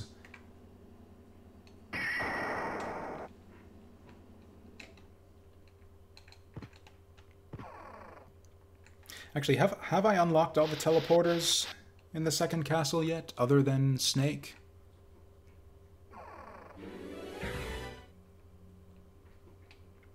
I think there's 5 of them total, or I guess 6 now with the new area. 1, 2, 3, 4, 5. Yep, we're only missing the Snake.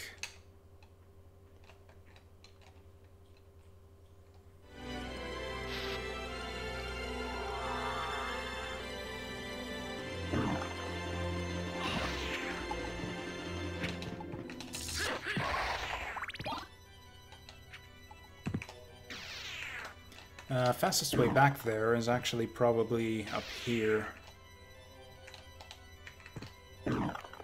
That's kind of the key to a well-designed Metroidvania, though, is like any Metroidvania, you're going to have a lot of backtracking, a lot of just, you know, retreading old areas, going back across the entire game world. And I think an important part of having a successful Metroidvania is having a good, like, very well-designed map that makes that as painless as possible. You want everything to be very interconnected, a lot of shortcuts that open up as you expand your moveset. And I think the best Metroidvanias are the one, or the most replayable Metroidvanias, I'll say, are the ones that do that really well. Like, yeah, Super Metroid is just loaded with shortcuts, even more so once you learn like the glitches and how to wall jump effectively and all that.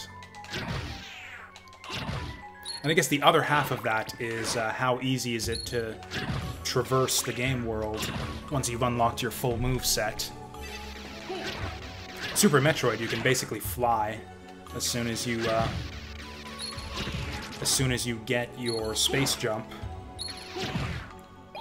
And then once you get the screw attack, then even enemies can't block your way. So yeah, it becomes really easy to get where you need to go in Super Metroid. Actually, that shield's probably better than the one I've got. Oh, but I'm not using shields right now because I got a two-hander.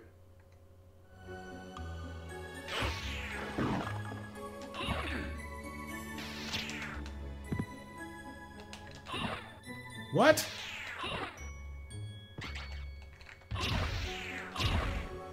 There we go. Yeah, you wouldn't think that fish would be immune to spears. If anything, the opposite would be the expected behavior.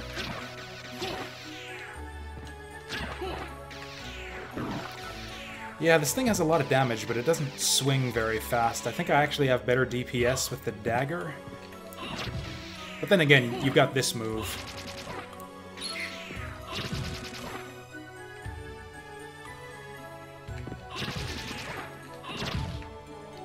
Yeah, I can one-shot everything with this spear anyways, so I think we'll stick with the spear for now. And you know, even though we're headed upwards to fight death, I might as well do Doppelganger while I'm here. We'll do death first, though.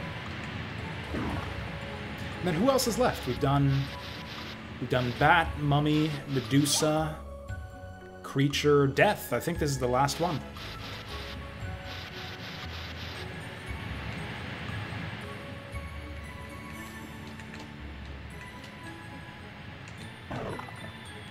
Can't pass up these mushrooms.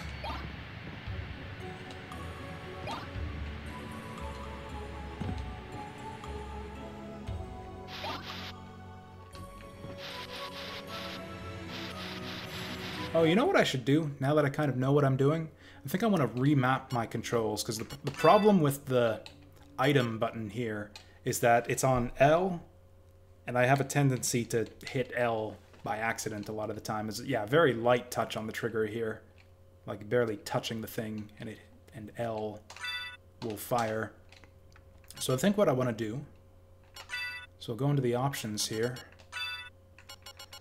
So that's quick item. We're going to want to switch that to something that I'm not going to hit by accident. Something like Z. And then what's going to happen here is I'm going to do wolf transformation when I don't want it. Which is maybe a bigger problem.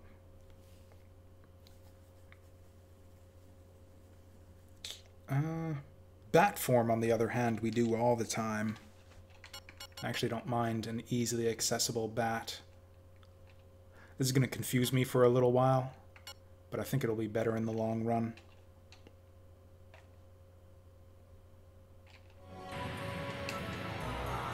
Okay, so we got bat on L now.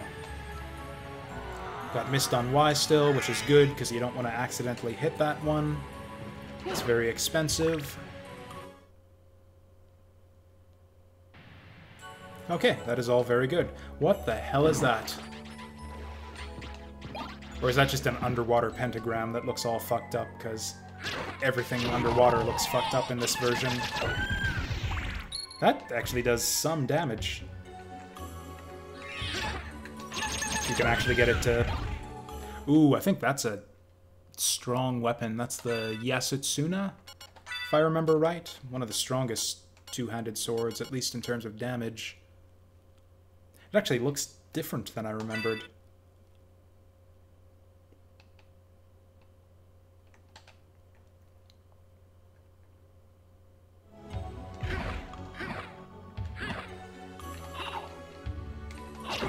Okay, that's kind of neat. Actually, I think this is a claymore.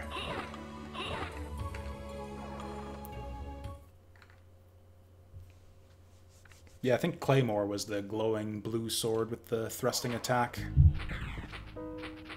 Okay, big question though. Can it... Okay, it can two-shot Gaibon, but can the thrust one-shot him? It can't.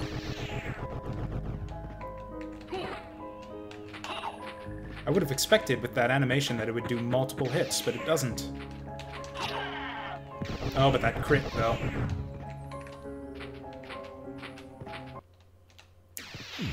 I think I'm gonna stick with the spear. It's just more fun.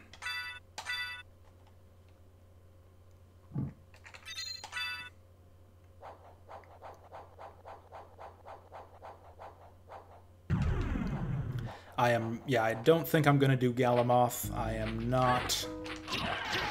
Yeah, we're not gonna do Galamoth. We're not gonna do Beelzebub. I think those will actually end up being the only bosses we end up skipping on this run.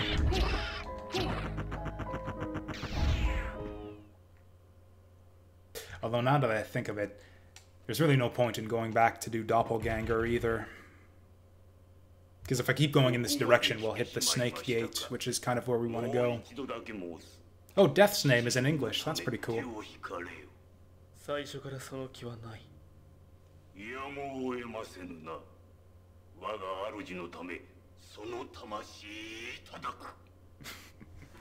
I don't know what it is. Something about the way he says Tamashi cracks me up there. This guy shoots a lot of scythes in this version.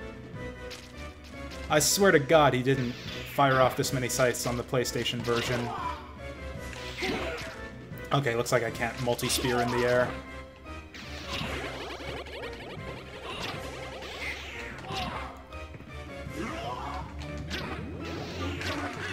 He's still weak, though. So weak. Oops. So weak.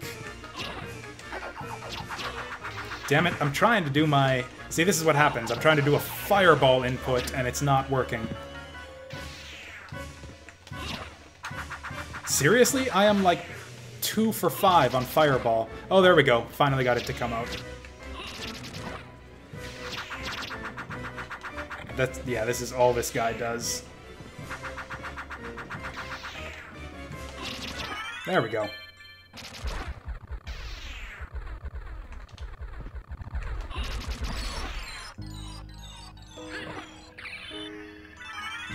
And there's the Eye of Vlad. You know what? If I want to double check if I've got them all, we can just look at our relics. One, nope. 2, 3, 4, 5. That's all of them. So this is probably our Ghost card, and one of these will be our Nose Devil card. Oh, we missed a couple of these, too. I have... Oh, they must be our... Right, one of these is Power of Mist, and the other is Force of Echo. And then another one's going to be the Poison Mist. Yeah, this is Force of Echo right here. This is Power of Mist. This is Poison Mist. This is Nose Devil. This is Ghost.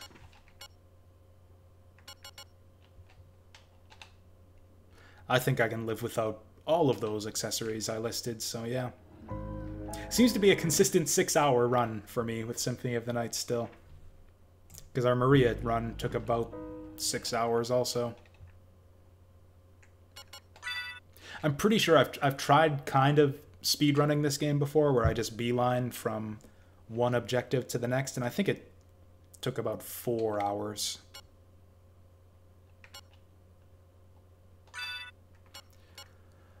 Which one's the devil? I think it's this one.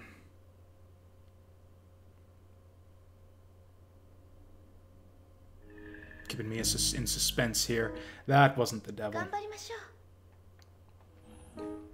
Yep, do your best. Try to pick out that devil card.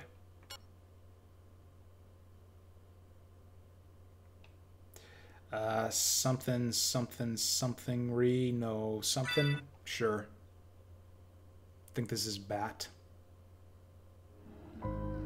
That's Bat. Why did I pick it if I thought it was Bat? Don't answer that. I know the answer already.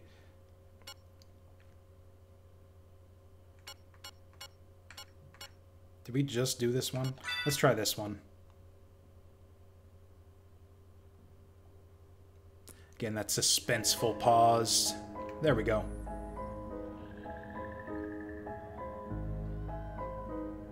Now the even longer suspenseful pause where I wait for this guy to do his fucking job.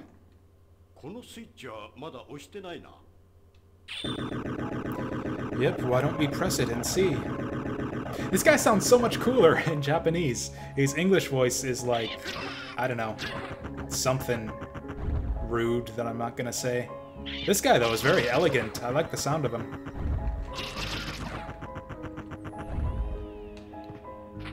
It's like my demon butler or something.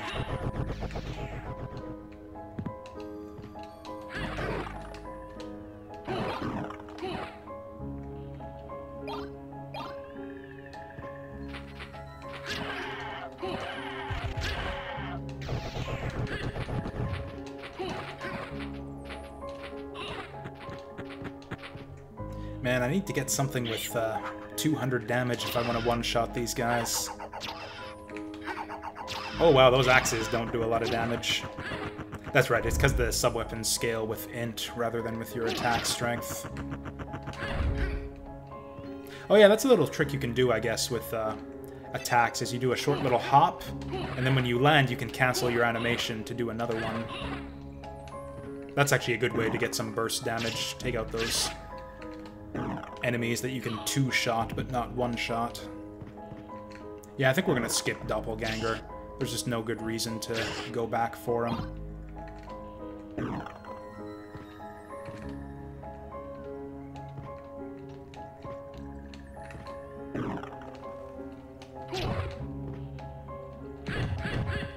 Ooh, delicious. We got the grapes. And we got the Alucard sword. I think we got the full Alucard equipment set now.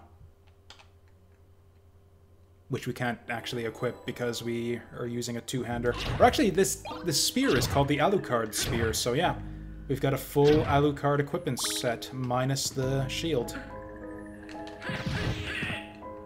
There we go. Gotta be using your special moves more often. Makes life a bit easier. And with that, I think we go Goat Gate, and then we're ready to finish the game.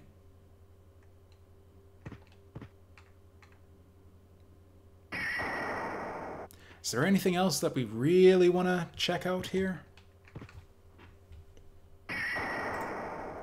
We never found the signed pencil board, we never found the rainbow mantle, and the gargoyles never dropped the double-bladed axe for us. This thing actually looks pretty cool. But I don't feel like going to farm it. I think we're just gonna... Oh, it doesn't even have any special moves or anything, it just kind of looks cool. Yeah, I think we're just gonna finish off the game. Before we do that, though, there's one other thing that I want to show off here. You want to see Doppelganger, Nivnov? Yeah, I can do Doppelganger. I can do Doppelganger if you really want to see him. It's not that much of a detour anyways. Honestly, it's still pretty early in the stream, so we'll have plenty of time for Vandal Hearts, even if we do stick with this one a little bit longer.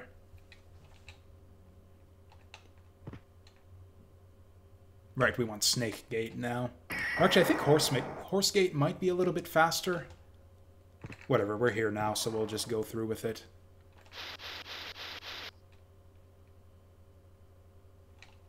Doppelganger is a fun fight.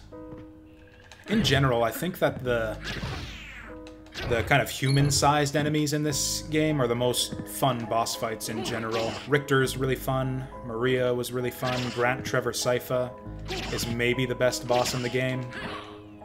The only exception is really Grand Falloon, who's also really fun.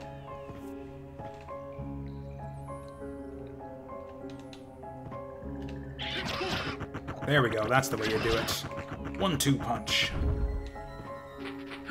Whoops. Oh, these guys are only doing 1 damage to me.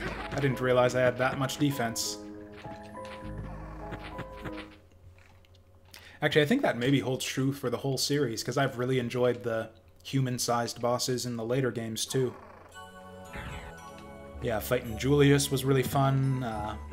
Whatever his name was, the dude from Harmony of Dissonance was also really cool. There were a couple human bosses in Order of Ecclesia, which I also liked a lot. One of them had a gun, if I remember right.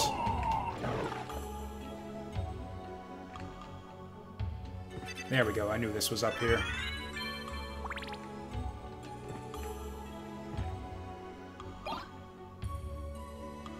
For some reason his running animation looks even sillier without the trailing after image.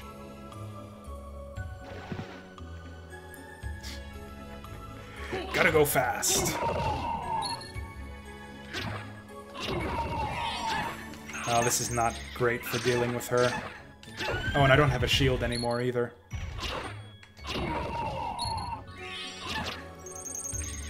Oh yeah, that's right, I've got the spear now. Yeah, spear is great for dealing with the blue Venus weeds.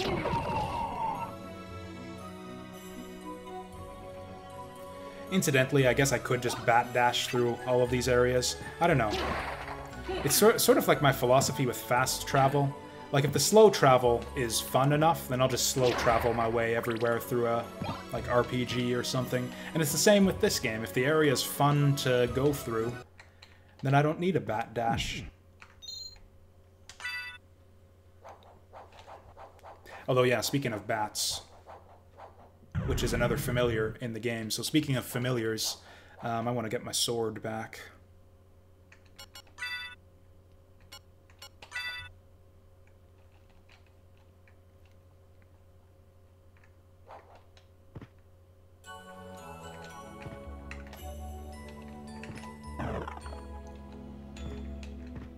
Okay, here's Doppelganger. I think this is what, Doppelganger 40?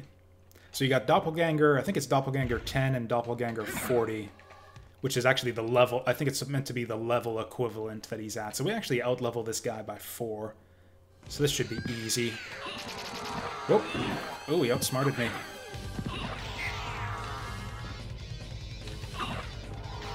This guy's got a poisoned weapon, which can be annoying to deal with.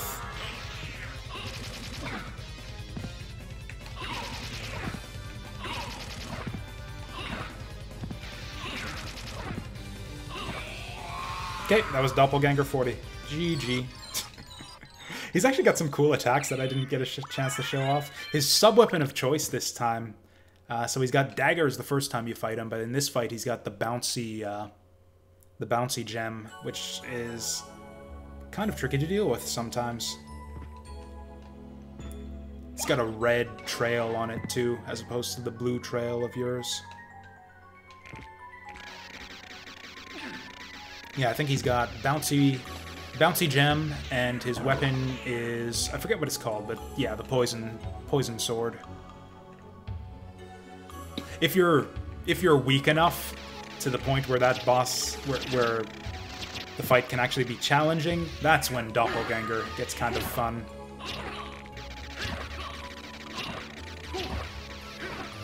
It's not really that easy to deal with these octopuses with this spear.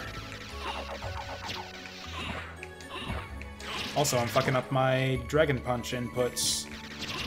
There we go.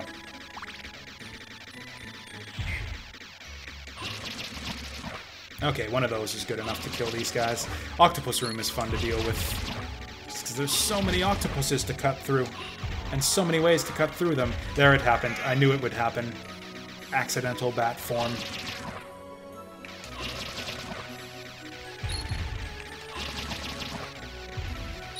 I don't even know what's at the end of this hallway. Probably some garbage that I shouldn't care about.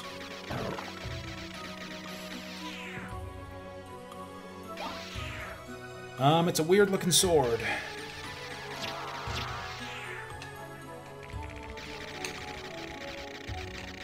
Oh, wow, that actually worked.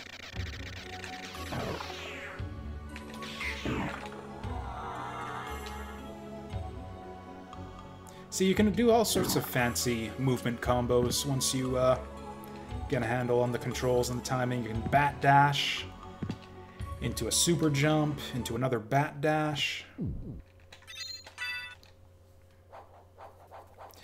So now it's the fastest way back to the clock room. Probably just to keep traveling in this direction. Just hoof it.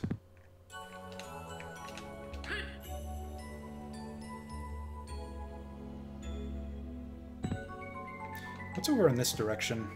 You know, I don't even care.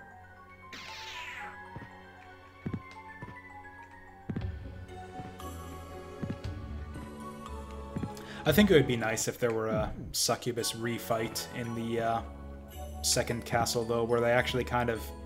if they actually turned her into a real boss fight.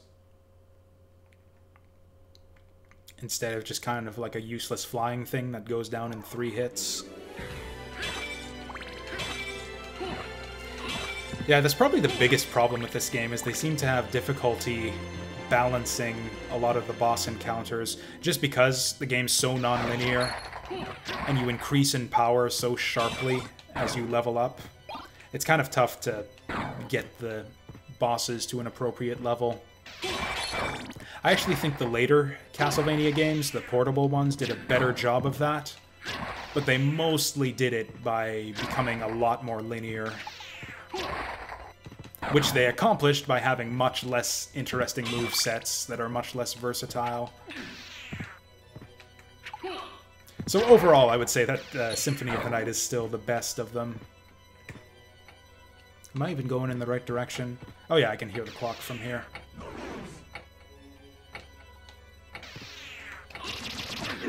Oops. Ooh, this guy's tough. There he goes. Those guys are worth tons of experience, too. If you want to grind up levels, the best way to do it is to find some way to kill these guys very quickly. In fact, I believe we have just that. So we're going to want dagger and Alucard shield.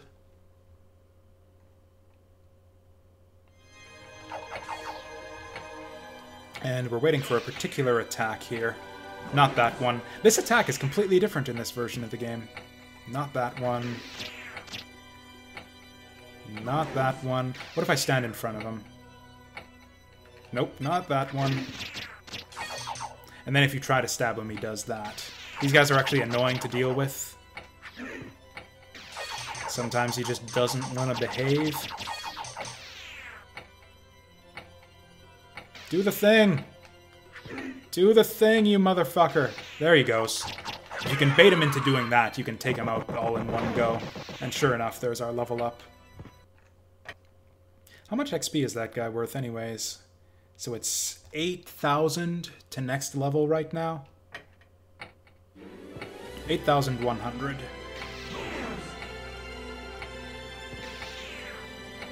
Looks like mid to long range is where you want to be to bait that out.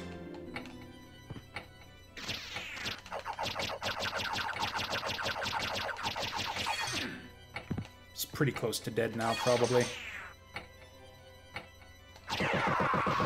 Very close to dead. With another level up, we could probably get him in just one flurry. Okay, so 8,000. Yeah, we're done. So we get more than 4,000 XP every time we kill this guy. So if you want to grind up levels, which I have done in this game before, not quite to 99, because eventually you just out-level these guys and they start giving you like 20 XP instead of 4,000. So eventually it just becomes impossible to level up, or virtually impossible. But I've gotten into, like, I think level 80 or so, just farming up on these guys. Fuck!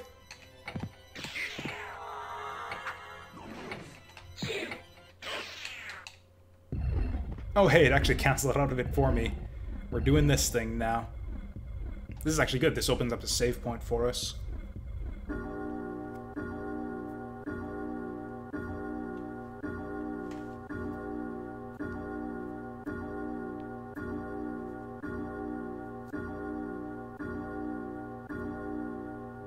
Hey, I was right. 13 chimes.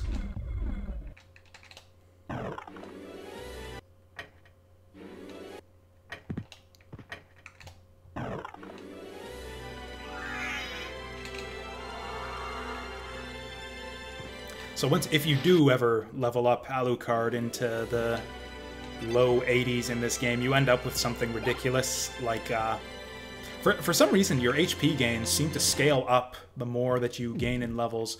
Like, I think by the time you reach level 80, you get, like, close to 2,000 HP, like 1,800 or something ridiculous like that.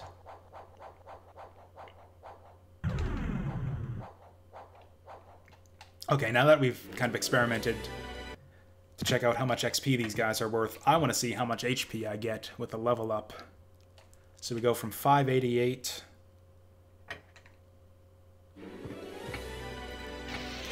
And I'll memorize that number because it probably won't be displaying 588 by the time I'm done with this guy.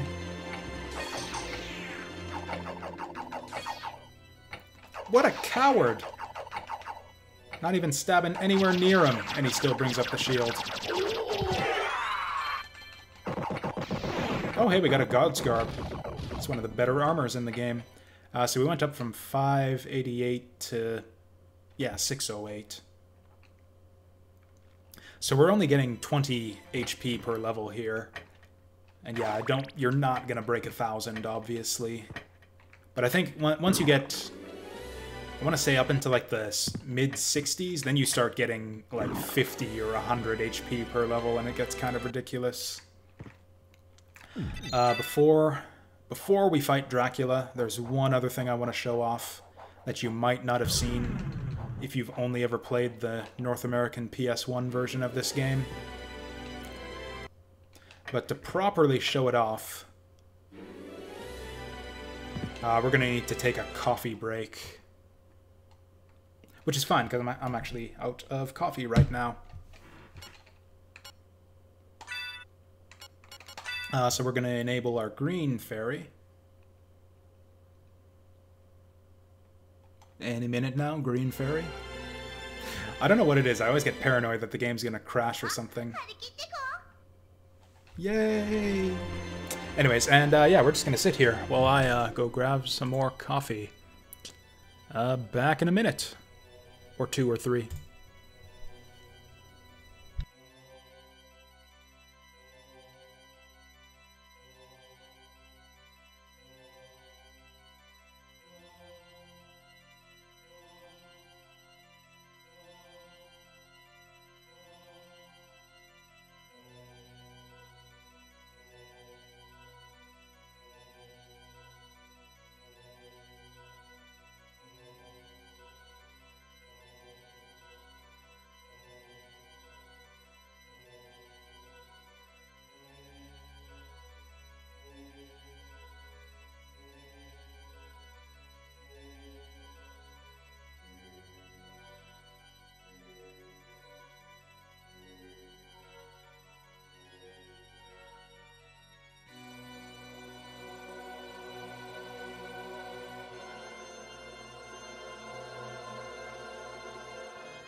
Did I miss it?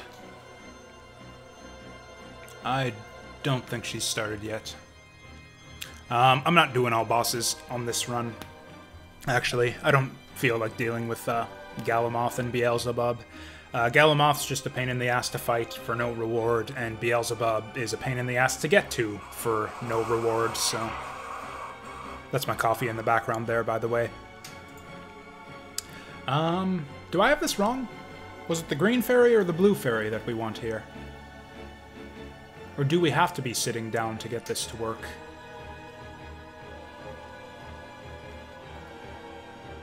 You know what would probably be the fastest way to do this? Would be to just teleport back to the library, sit down there, and use the lyrics card, and then just reload our save to get back here. Could have sworn that all you had to do was just sit here for a while. Come on. Sing, little mockingbird. If you don't, I'll kill you. Yeah, I think it's been long enough now. I think I messed up the requirements for this. I guess we'll just go sit down then.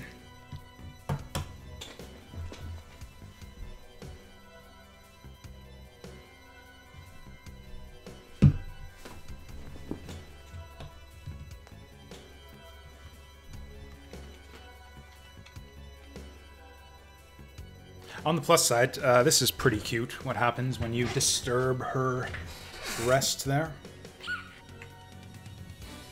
Ah, I was blocking her sprite there. What other bosses am I missing? I think I got them all, other than Galamoth and Beelzebub.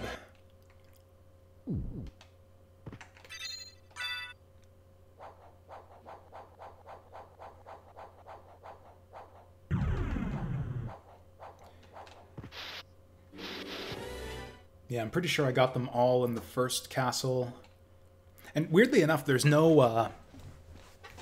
We're going to the library now, so in the normal version of the game, I could just check the replays in the library to see which bosses I've cleared, but for some reason they've taken that out of this version of the game.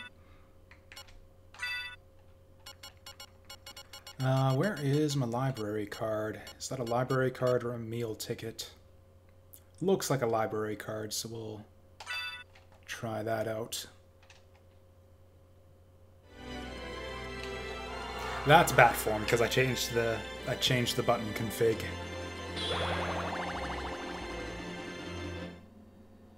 Also, I probably have enough money for the fancy color changing cloak now, so we can buy that while we're here. Oh, it takes you right inside the library. I could have sworn it took you right outside of the library in the PlayStation version.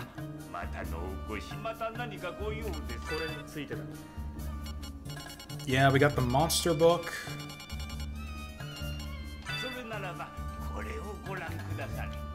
I mean, Galamoth is a challenge, but he's not really a challenge. Like, he's not a challenge in the way... That's the thing, is you kind of have to cheese him, because his attacks are all undodgeable, pretty much. So you basically have no choice but to cheese him, really. And, like, if you mean cheese him, like, you can get some insane damage output in this game in so many different ways. Like, you kind of have to deliberately hinder yourself to avoid just slaughtering him at some point. I don't know. I don't think Galamoth is a very good or fun boss fight myself. I guess I could flip through here. Except, no, it's not going to show me the bosses that I'm missing, so that's not going to work. Oh, right, we can sell our rings. I don't have a lot of gold here, actually.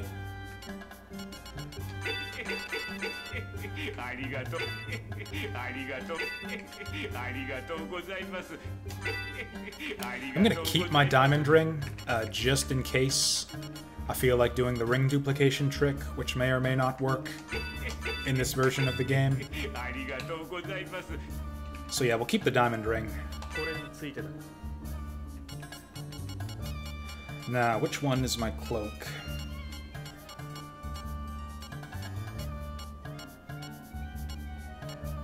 I mean, hell, if you get the lightning, the circlet that absorbs lightning, if you can get that to drop off whatever enemy drops it, which isn't really that hard to farm, then that's an easy way to cheese Galamoth, too.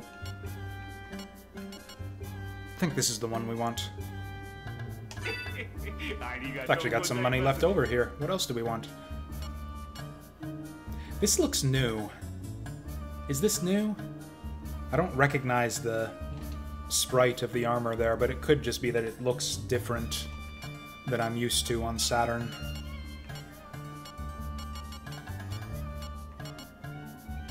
I'm gonna buy it. Ooh, int plus 12. That could be fun to mess around with some magic. We'll take that. I've already got one of these.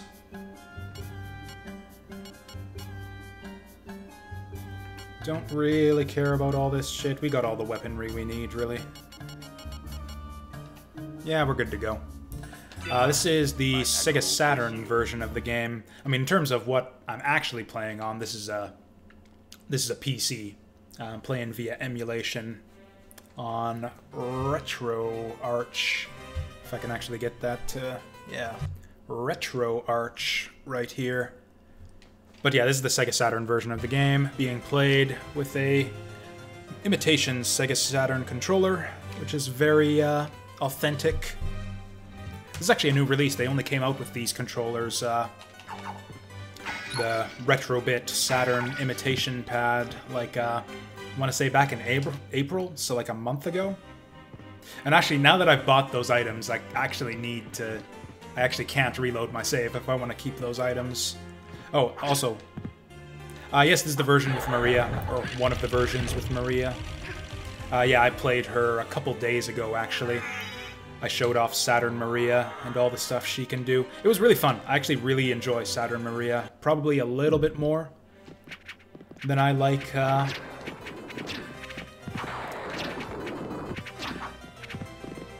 I like Saturn Maria a little bit more than PSP Maria, but they're both really fun characters. And I think I like them both just a little bit better than Richter. Oh, right, so, okay, let's test this out. So, according to the wiki, the song lyrics card should cause the fairy to sing right away once I sit down. Or at least not have to wait as long.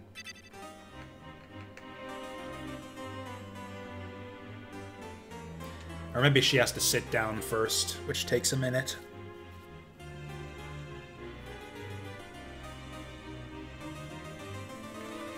Actually, the Saturn and PSP versions of Maria have completely different movesets. So if you know Maria from her appearance in Rondo of Blood, she has the animal companions. She throws out doves or whatever as her main attack. She's got sub-weapons that are turtle, cat, dragon, and all that. And the PSP version maintains all of that. PSP Maria basically plays the same as Rondo of Blood Maria. Which is appropriate enough, because when I say PSP Symphony of the Night, that game was bundled in as a bonus on Dracula X Chronicles, or the PSP version of Rondo of Blood. The PSP remake of Rondo of Blood. In this version of the game, she plays very differently. She's got like martial arts moves, like she does karate kicks and kai blasts and stuff like that. So yeah, she's a completely different character with a totally different move set. Although her sub-weapons, instead of the animal companions, she gets the same sub-weapons as Richter and Alucard, but she uses them a little bit differently. Like she's got triple daggers, triple axes, the holy water travels along the ground instead of staying still.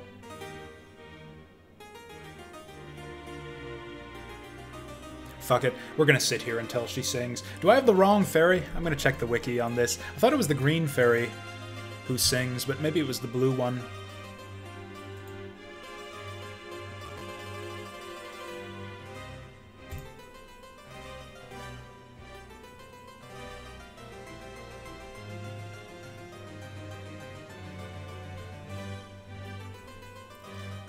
La-da-da.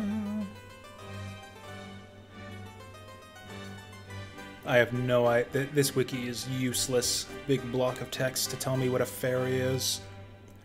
I just want to know which fairy is the one that sings to you. Also, Alucard is dozing off here, which is kind of appropriate, given how boring the stream is right now. Oh, apparently one of the fairies is a half fairy.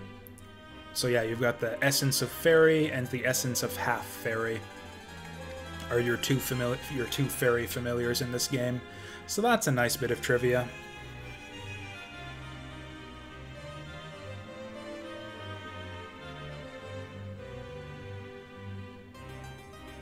Okay, so the half fairy is the one in Olrox's quarters, which is the green fairy.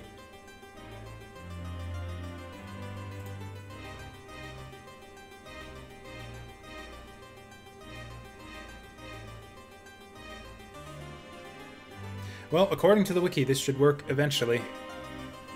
Or I guess in this version of the game, she doesn't sing at all, unless you have the lyrics card equipped. So I guess that's what the wiki's trying to say here. In the meantime, I guess we can just hang out. Alucard is dozing off. Maybe I should do the same. Actually, what I am going to do is take a sip of coffee here, which is, I guess, the opposite of dozing off.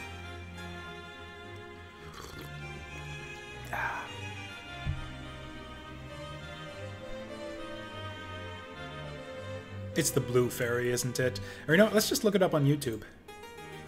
I'll find a singing fairy on YouTube, and we'll see what color it is.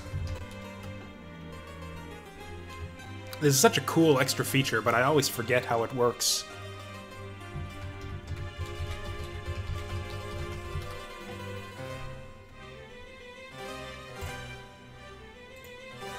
Yeah, it's the green fairy.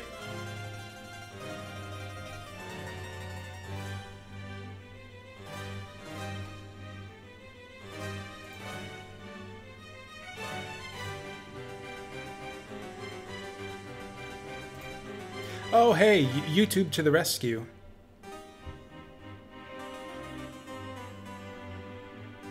Oh, thank you, YouTube. So according to YouTube, Green Fairy has to be at least... This is such a dumb, obscure little thing to get this to trigger. A lot of hoops to jump through to make this friggin' half fairy sing. Half fairy has to be level 10, apparently, in order for her to sing for you. It's such a beautiful song, and I really like it so much that we're going to do it. I am going to get Green Fairy up to level 10 so I can get her to sing for you. Because I just love you guys that much, and I really want to show this off. Actually, you know what? The fastest way to level her up is probably just repeatedly bat dash through this corridor. Or even Soul Steal. Yeah, it would be the fastest way to do it if I can get it to work consistently.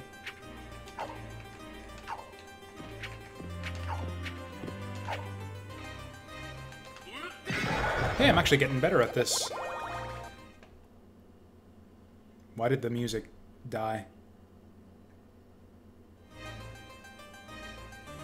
Whatever.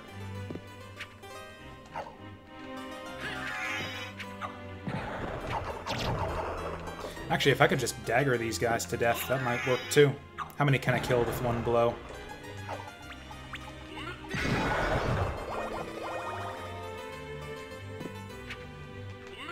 Okay, I think I've got it. You have to have a really heavy thumb on the D-pad to get this to work consistently. Okay, how many levels did we get off of all that?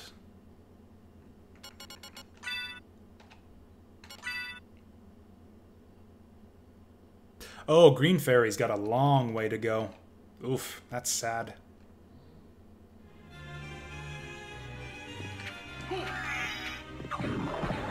Fuck it, we're gonna do it. I'm gonna grind up this goddamn Green Fairy if it takes me all day. I really, really like the song that she sings, and I've mentioned it several times. Just talking about how cool it is to have this little extra bonus with the singing fairy. And the only reason... Otherwise, she's identical to the blue fairy. The only reason Green Fairy is in the game is for this Easter egg, where you can level her up and equip the song card and get her to sing.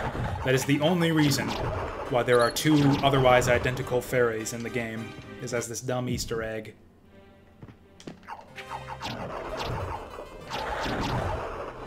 I'm pretty sure the song lyrics card doesn't exist in the PSP version, though. I don't think you need that item to get her to sing.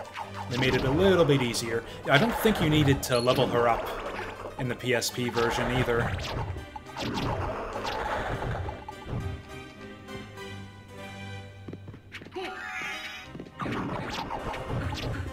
Actually, I just realized my fairy's not really doing her job here. Now that I'm out of mana, she should be using a mana prism to top me up here. What the hell?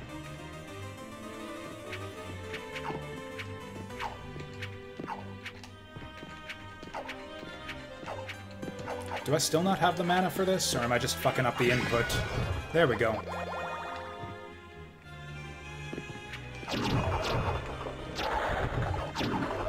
The annoying thing about leveling up familiars is that, as far as I know, the familiars don't really gain XP the same way you do, and it's basically you get 1 XP for every enemy that you kill. So you want to find a nice room with a bunch of tightly clustered enemies like this one. Or actually, you know what would be probably a good way to do this room. He won't go past the ledge, though.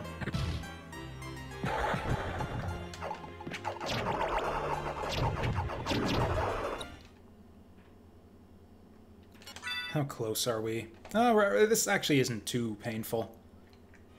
More than halfway there.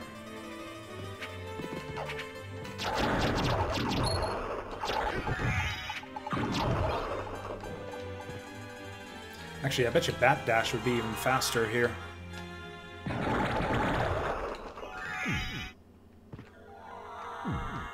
This is actually so much faster. I can't believe I didn't think of this earlier. Oh, and then I just used the save point to recover my my mana. Yeah, this will be so much easier.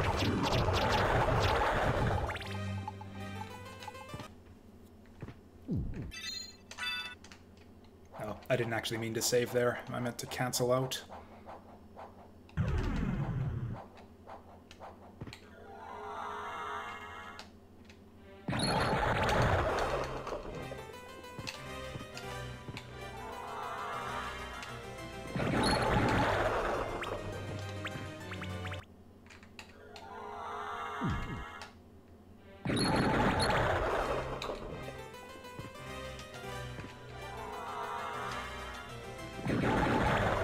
Honestly, all of the familiars do kind of cool things when you level them up. It's a shame that it's just such a time-consuming process to do it for all of them.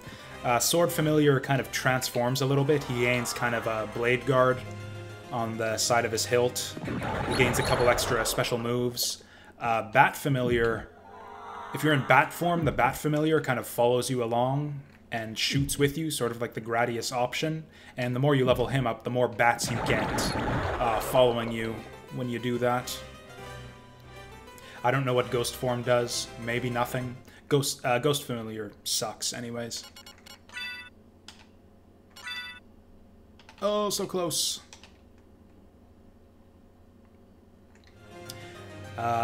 Fairy familiar does something, but I can't remember what.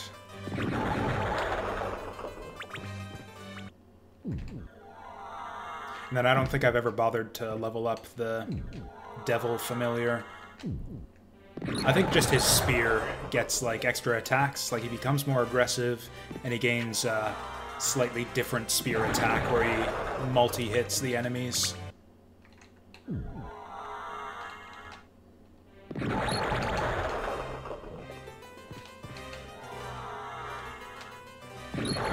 know, if I was gonna do this where I just sweep the room with Bat over and over again, I might as well have done this in the reverse library with the Shmoo room. Level up my familiar and get a Crisay room out of it, too. I think we're done. Okay. Hopefully YouTube's not fucking around with me here.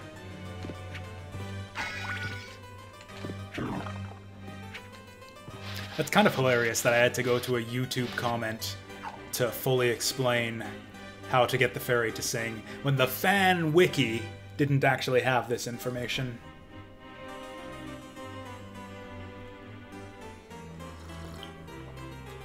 Man, I planned this out just perfectly too, where it's like I was going to go on a coffee break and she was going to be singing when I got back and it was going to be all awesome, and now we're just kind of stuck here, waiting.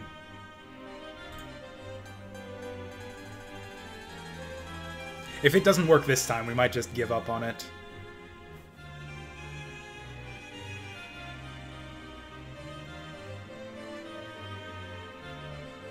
Also, we're going to get our mana back. Actually, you know what I'll do? We'll go on a snack break as well, because I actually skipped breakfast this morning, to be honest. I went out for a big supper yesterday. But I'm getting a little bit peckish now, so we will grab a dish of peanuts.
Okay, we finally got that to trigger. So yeah, that's a really fun little Easter egg, and I love the song and everything. So many hoops you gotta jump through to get that to trigger, though. It's amazing that anyone ever found that on their own. Maybe they didn't. Maybe it was in like a Japanese Konami official guide or something. Anyways, I've just thought, oh, you know what? I saved here when I didn't mean to. So actually, we've got no choice but to trek all the way back. Man, I hope you guys liked that Singing Fairy as much as I do, because we ended up wasting a lot of time on this. Because now that I made that stupid accidental save, we're gonna have to hoof it all the way back to the second castle clock room to finish off the game here.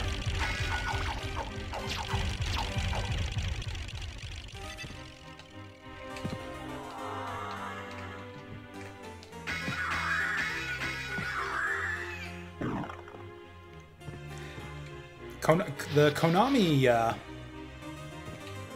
what did they call it? Like, Konami had their own music studio back in the day, actually. It was kind of an impressive force.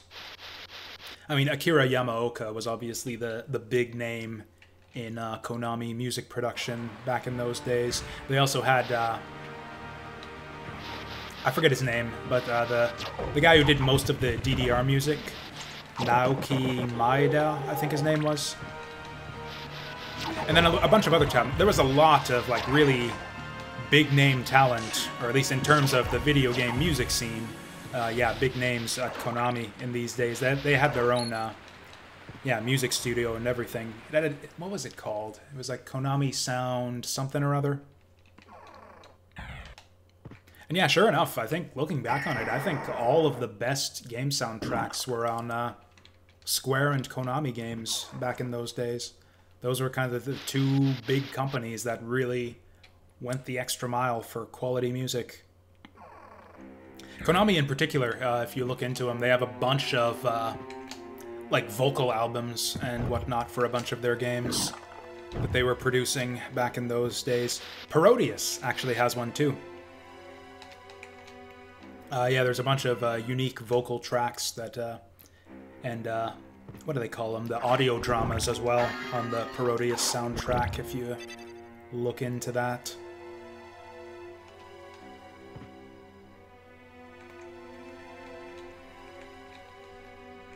There we go. Gotta find the magic pixel to stand on.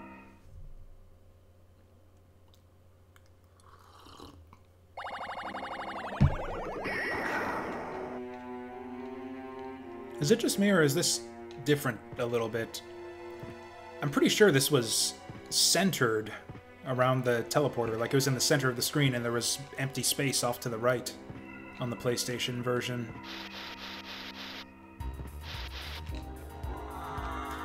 All these just minor little differences, minor little technical differences, just because of the way that the Saturn handles its graphics and 2D sprites and whatnot. Extra loading zones and stuff. Oh, you know what? It's not going to be that painful to get back up here since we got the teleporter.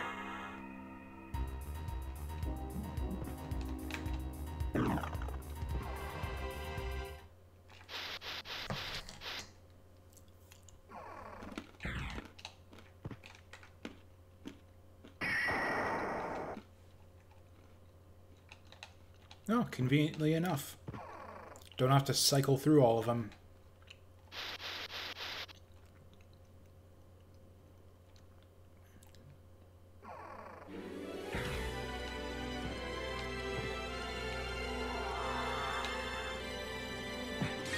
Okay, let's see if we're ready to take on Dracula.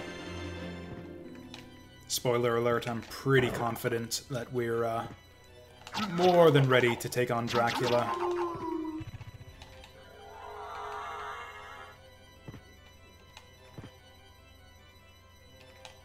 Yeah, Dracula is honestly not a terribly interesting final boss, I don't think.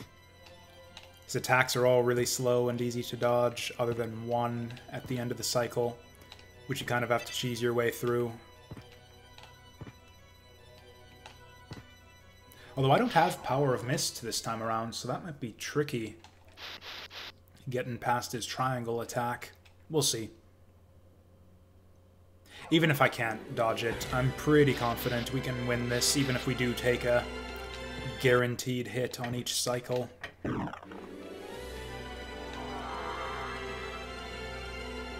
Oops. Well, we found the magic spot where we can, yeah, drop straight down. Oh, also, yeah, Green Fairy's not going to do much for us in this fight.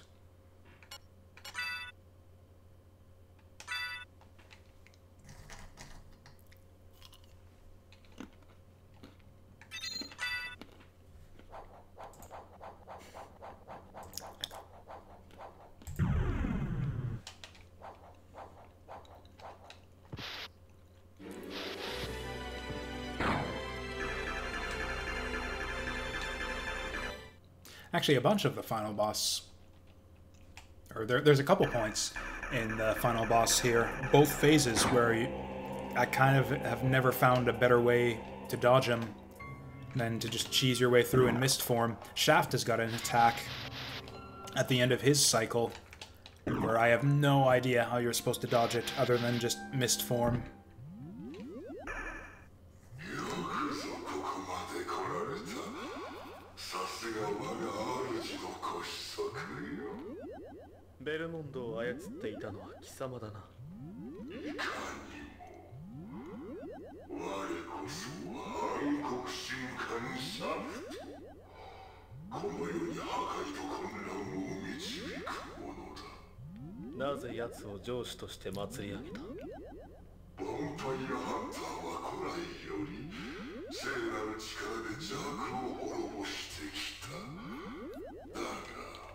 The weird rotating metal things around Shaft's little orb there.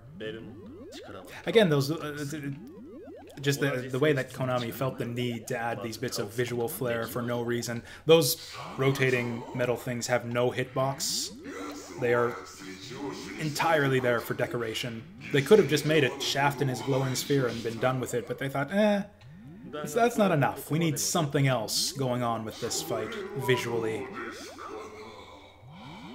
And actually, it's not even just Shaft in his glowing orb either. He's got the, like, 6 little green orbs. 6 little green orbs, yeah. Yeah, Shaft in his glowing orb and his 6 little green orbs wasn't enough. We need rotating metal dealies, too, to make this a real final boss fight. Oh, good job, sword guy. Didn't even get to the bullshit attack that I don't know how to dodge.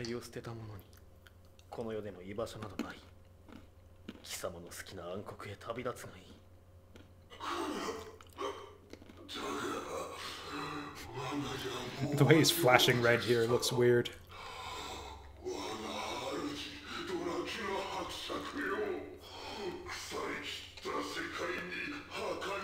It felt like we weren't really getting very good DPS on him either. Like, I totally thought it was going to take us 2 cycles to get through that guy at the rate we were going. Oh, they changed that. There was an effect on the PS1 version where this is different too. It was pitch darkness at the start of the Dracula encounter here. Now we got these weird clouds in the background.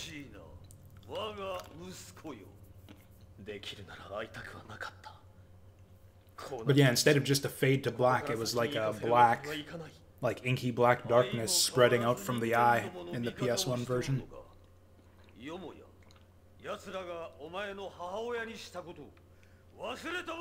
know, I think I actually like this better than just the plain black background here. A little bit more stylish.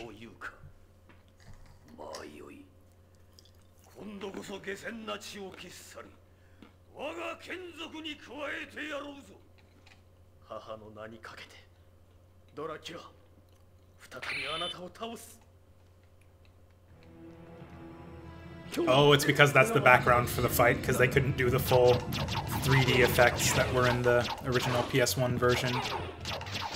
We're actually doing a fuck ton of damage to this guy. We might not even... We might just one-cycle him here.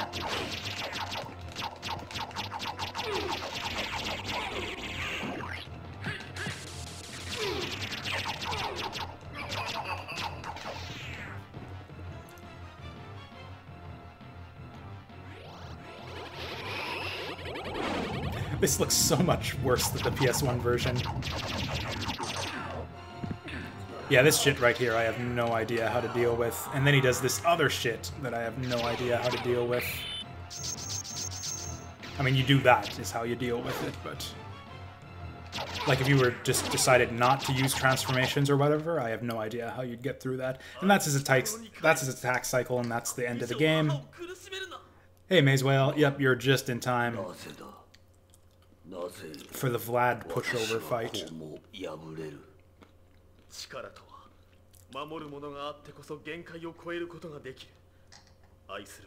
Oh, I think this is the part where he quotes Matthew 16:26 or whatever.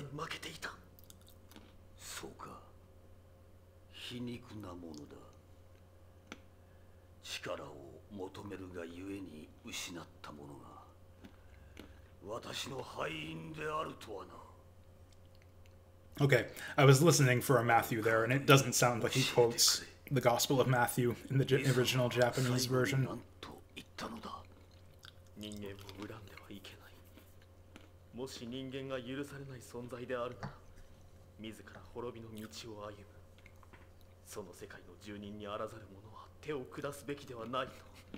Like a streamer you don't even watch? That is weird.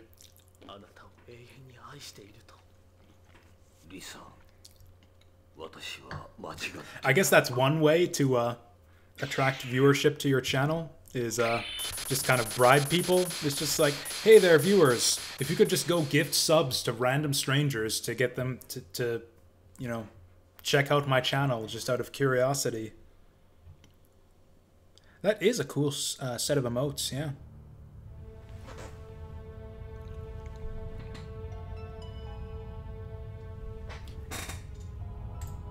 Some red cat girl thing. Cat girls seem to be a popular theme of just emotes in general around Twitch. I've seen a bunch of different channels with their own variations of some cat girl waving.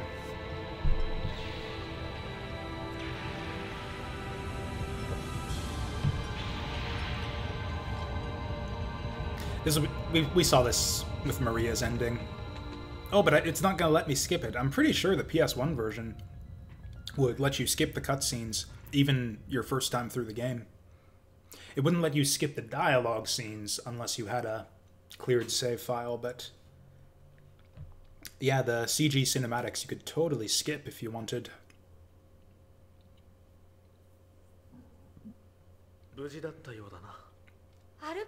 Yeah, I can definitely tell right here, Richter looks completely different from the PS1 version.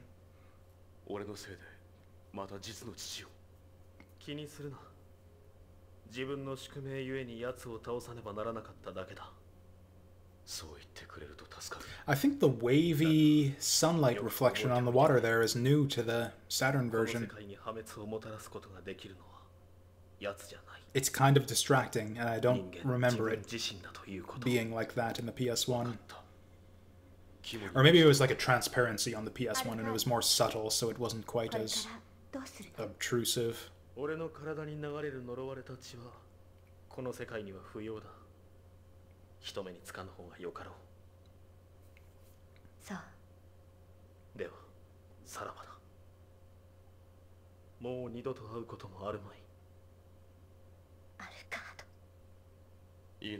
But she's gonna let us go because we didn't fill in enough map squares to get her to fall in love with us, so that's fine. No tail for Alucard.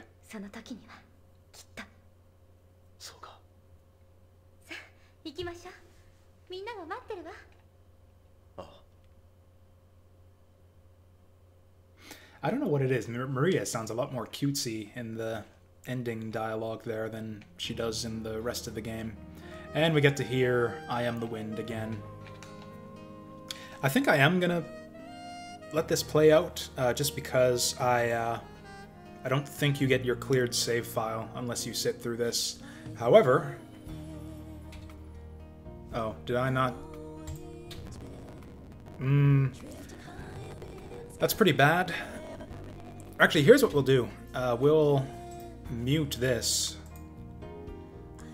And we'll get some good music playing on YouTube or something to see us through this. So there's one thing I found recently is there's an English version of Nocturne. I think it's official, but I'm not sure, but it's never been used in an actual game.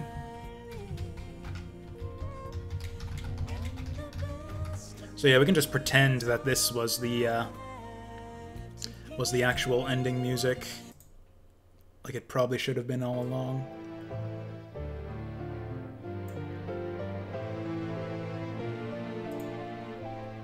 Okay, so the English recording itself isn't official, but the lyrics are. There's an official translation for the lyrics now.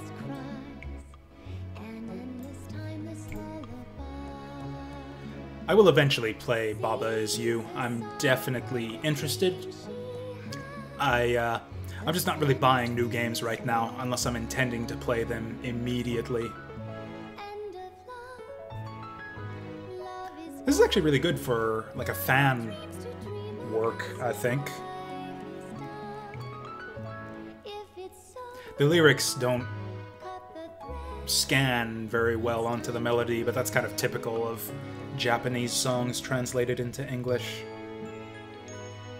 I think the better approach to these kinds of English versions of Japanese game songs is actually just change the lyrics entirely.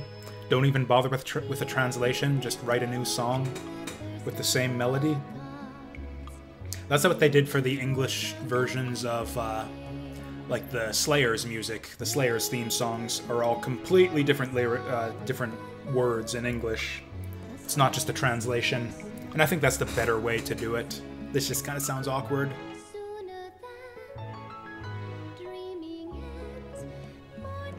I like the singer, at least.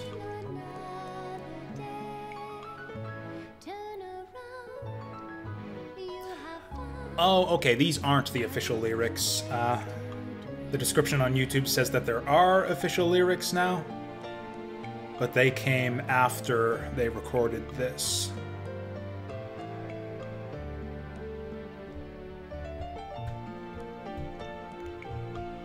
Oh, also, I don't have a way to show the YouTube video, but there's a little animation of Alucard sleeping here on the YouTube video I'm playing this from, which is funny because Alucard starts sleeping when the fairy starts singing in the game because that's his idle animation when you put him in a chair for too long.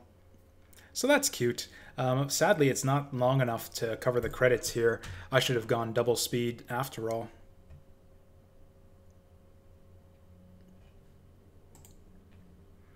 There's actually multiple multiple English versions of this song here.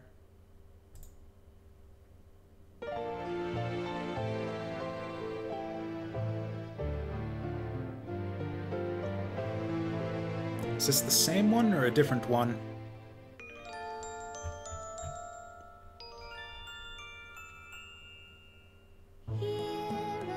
Oh, okay. That's just the same one. They've just multiple people have uploaded it.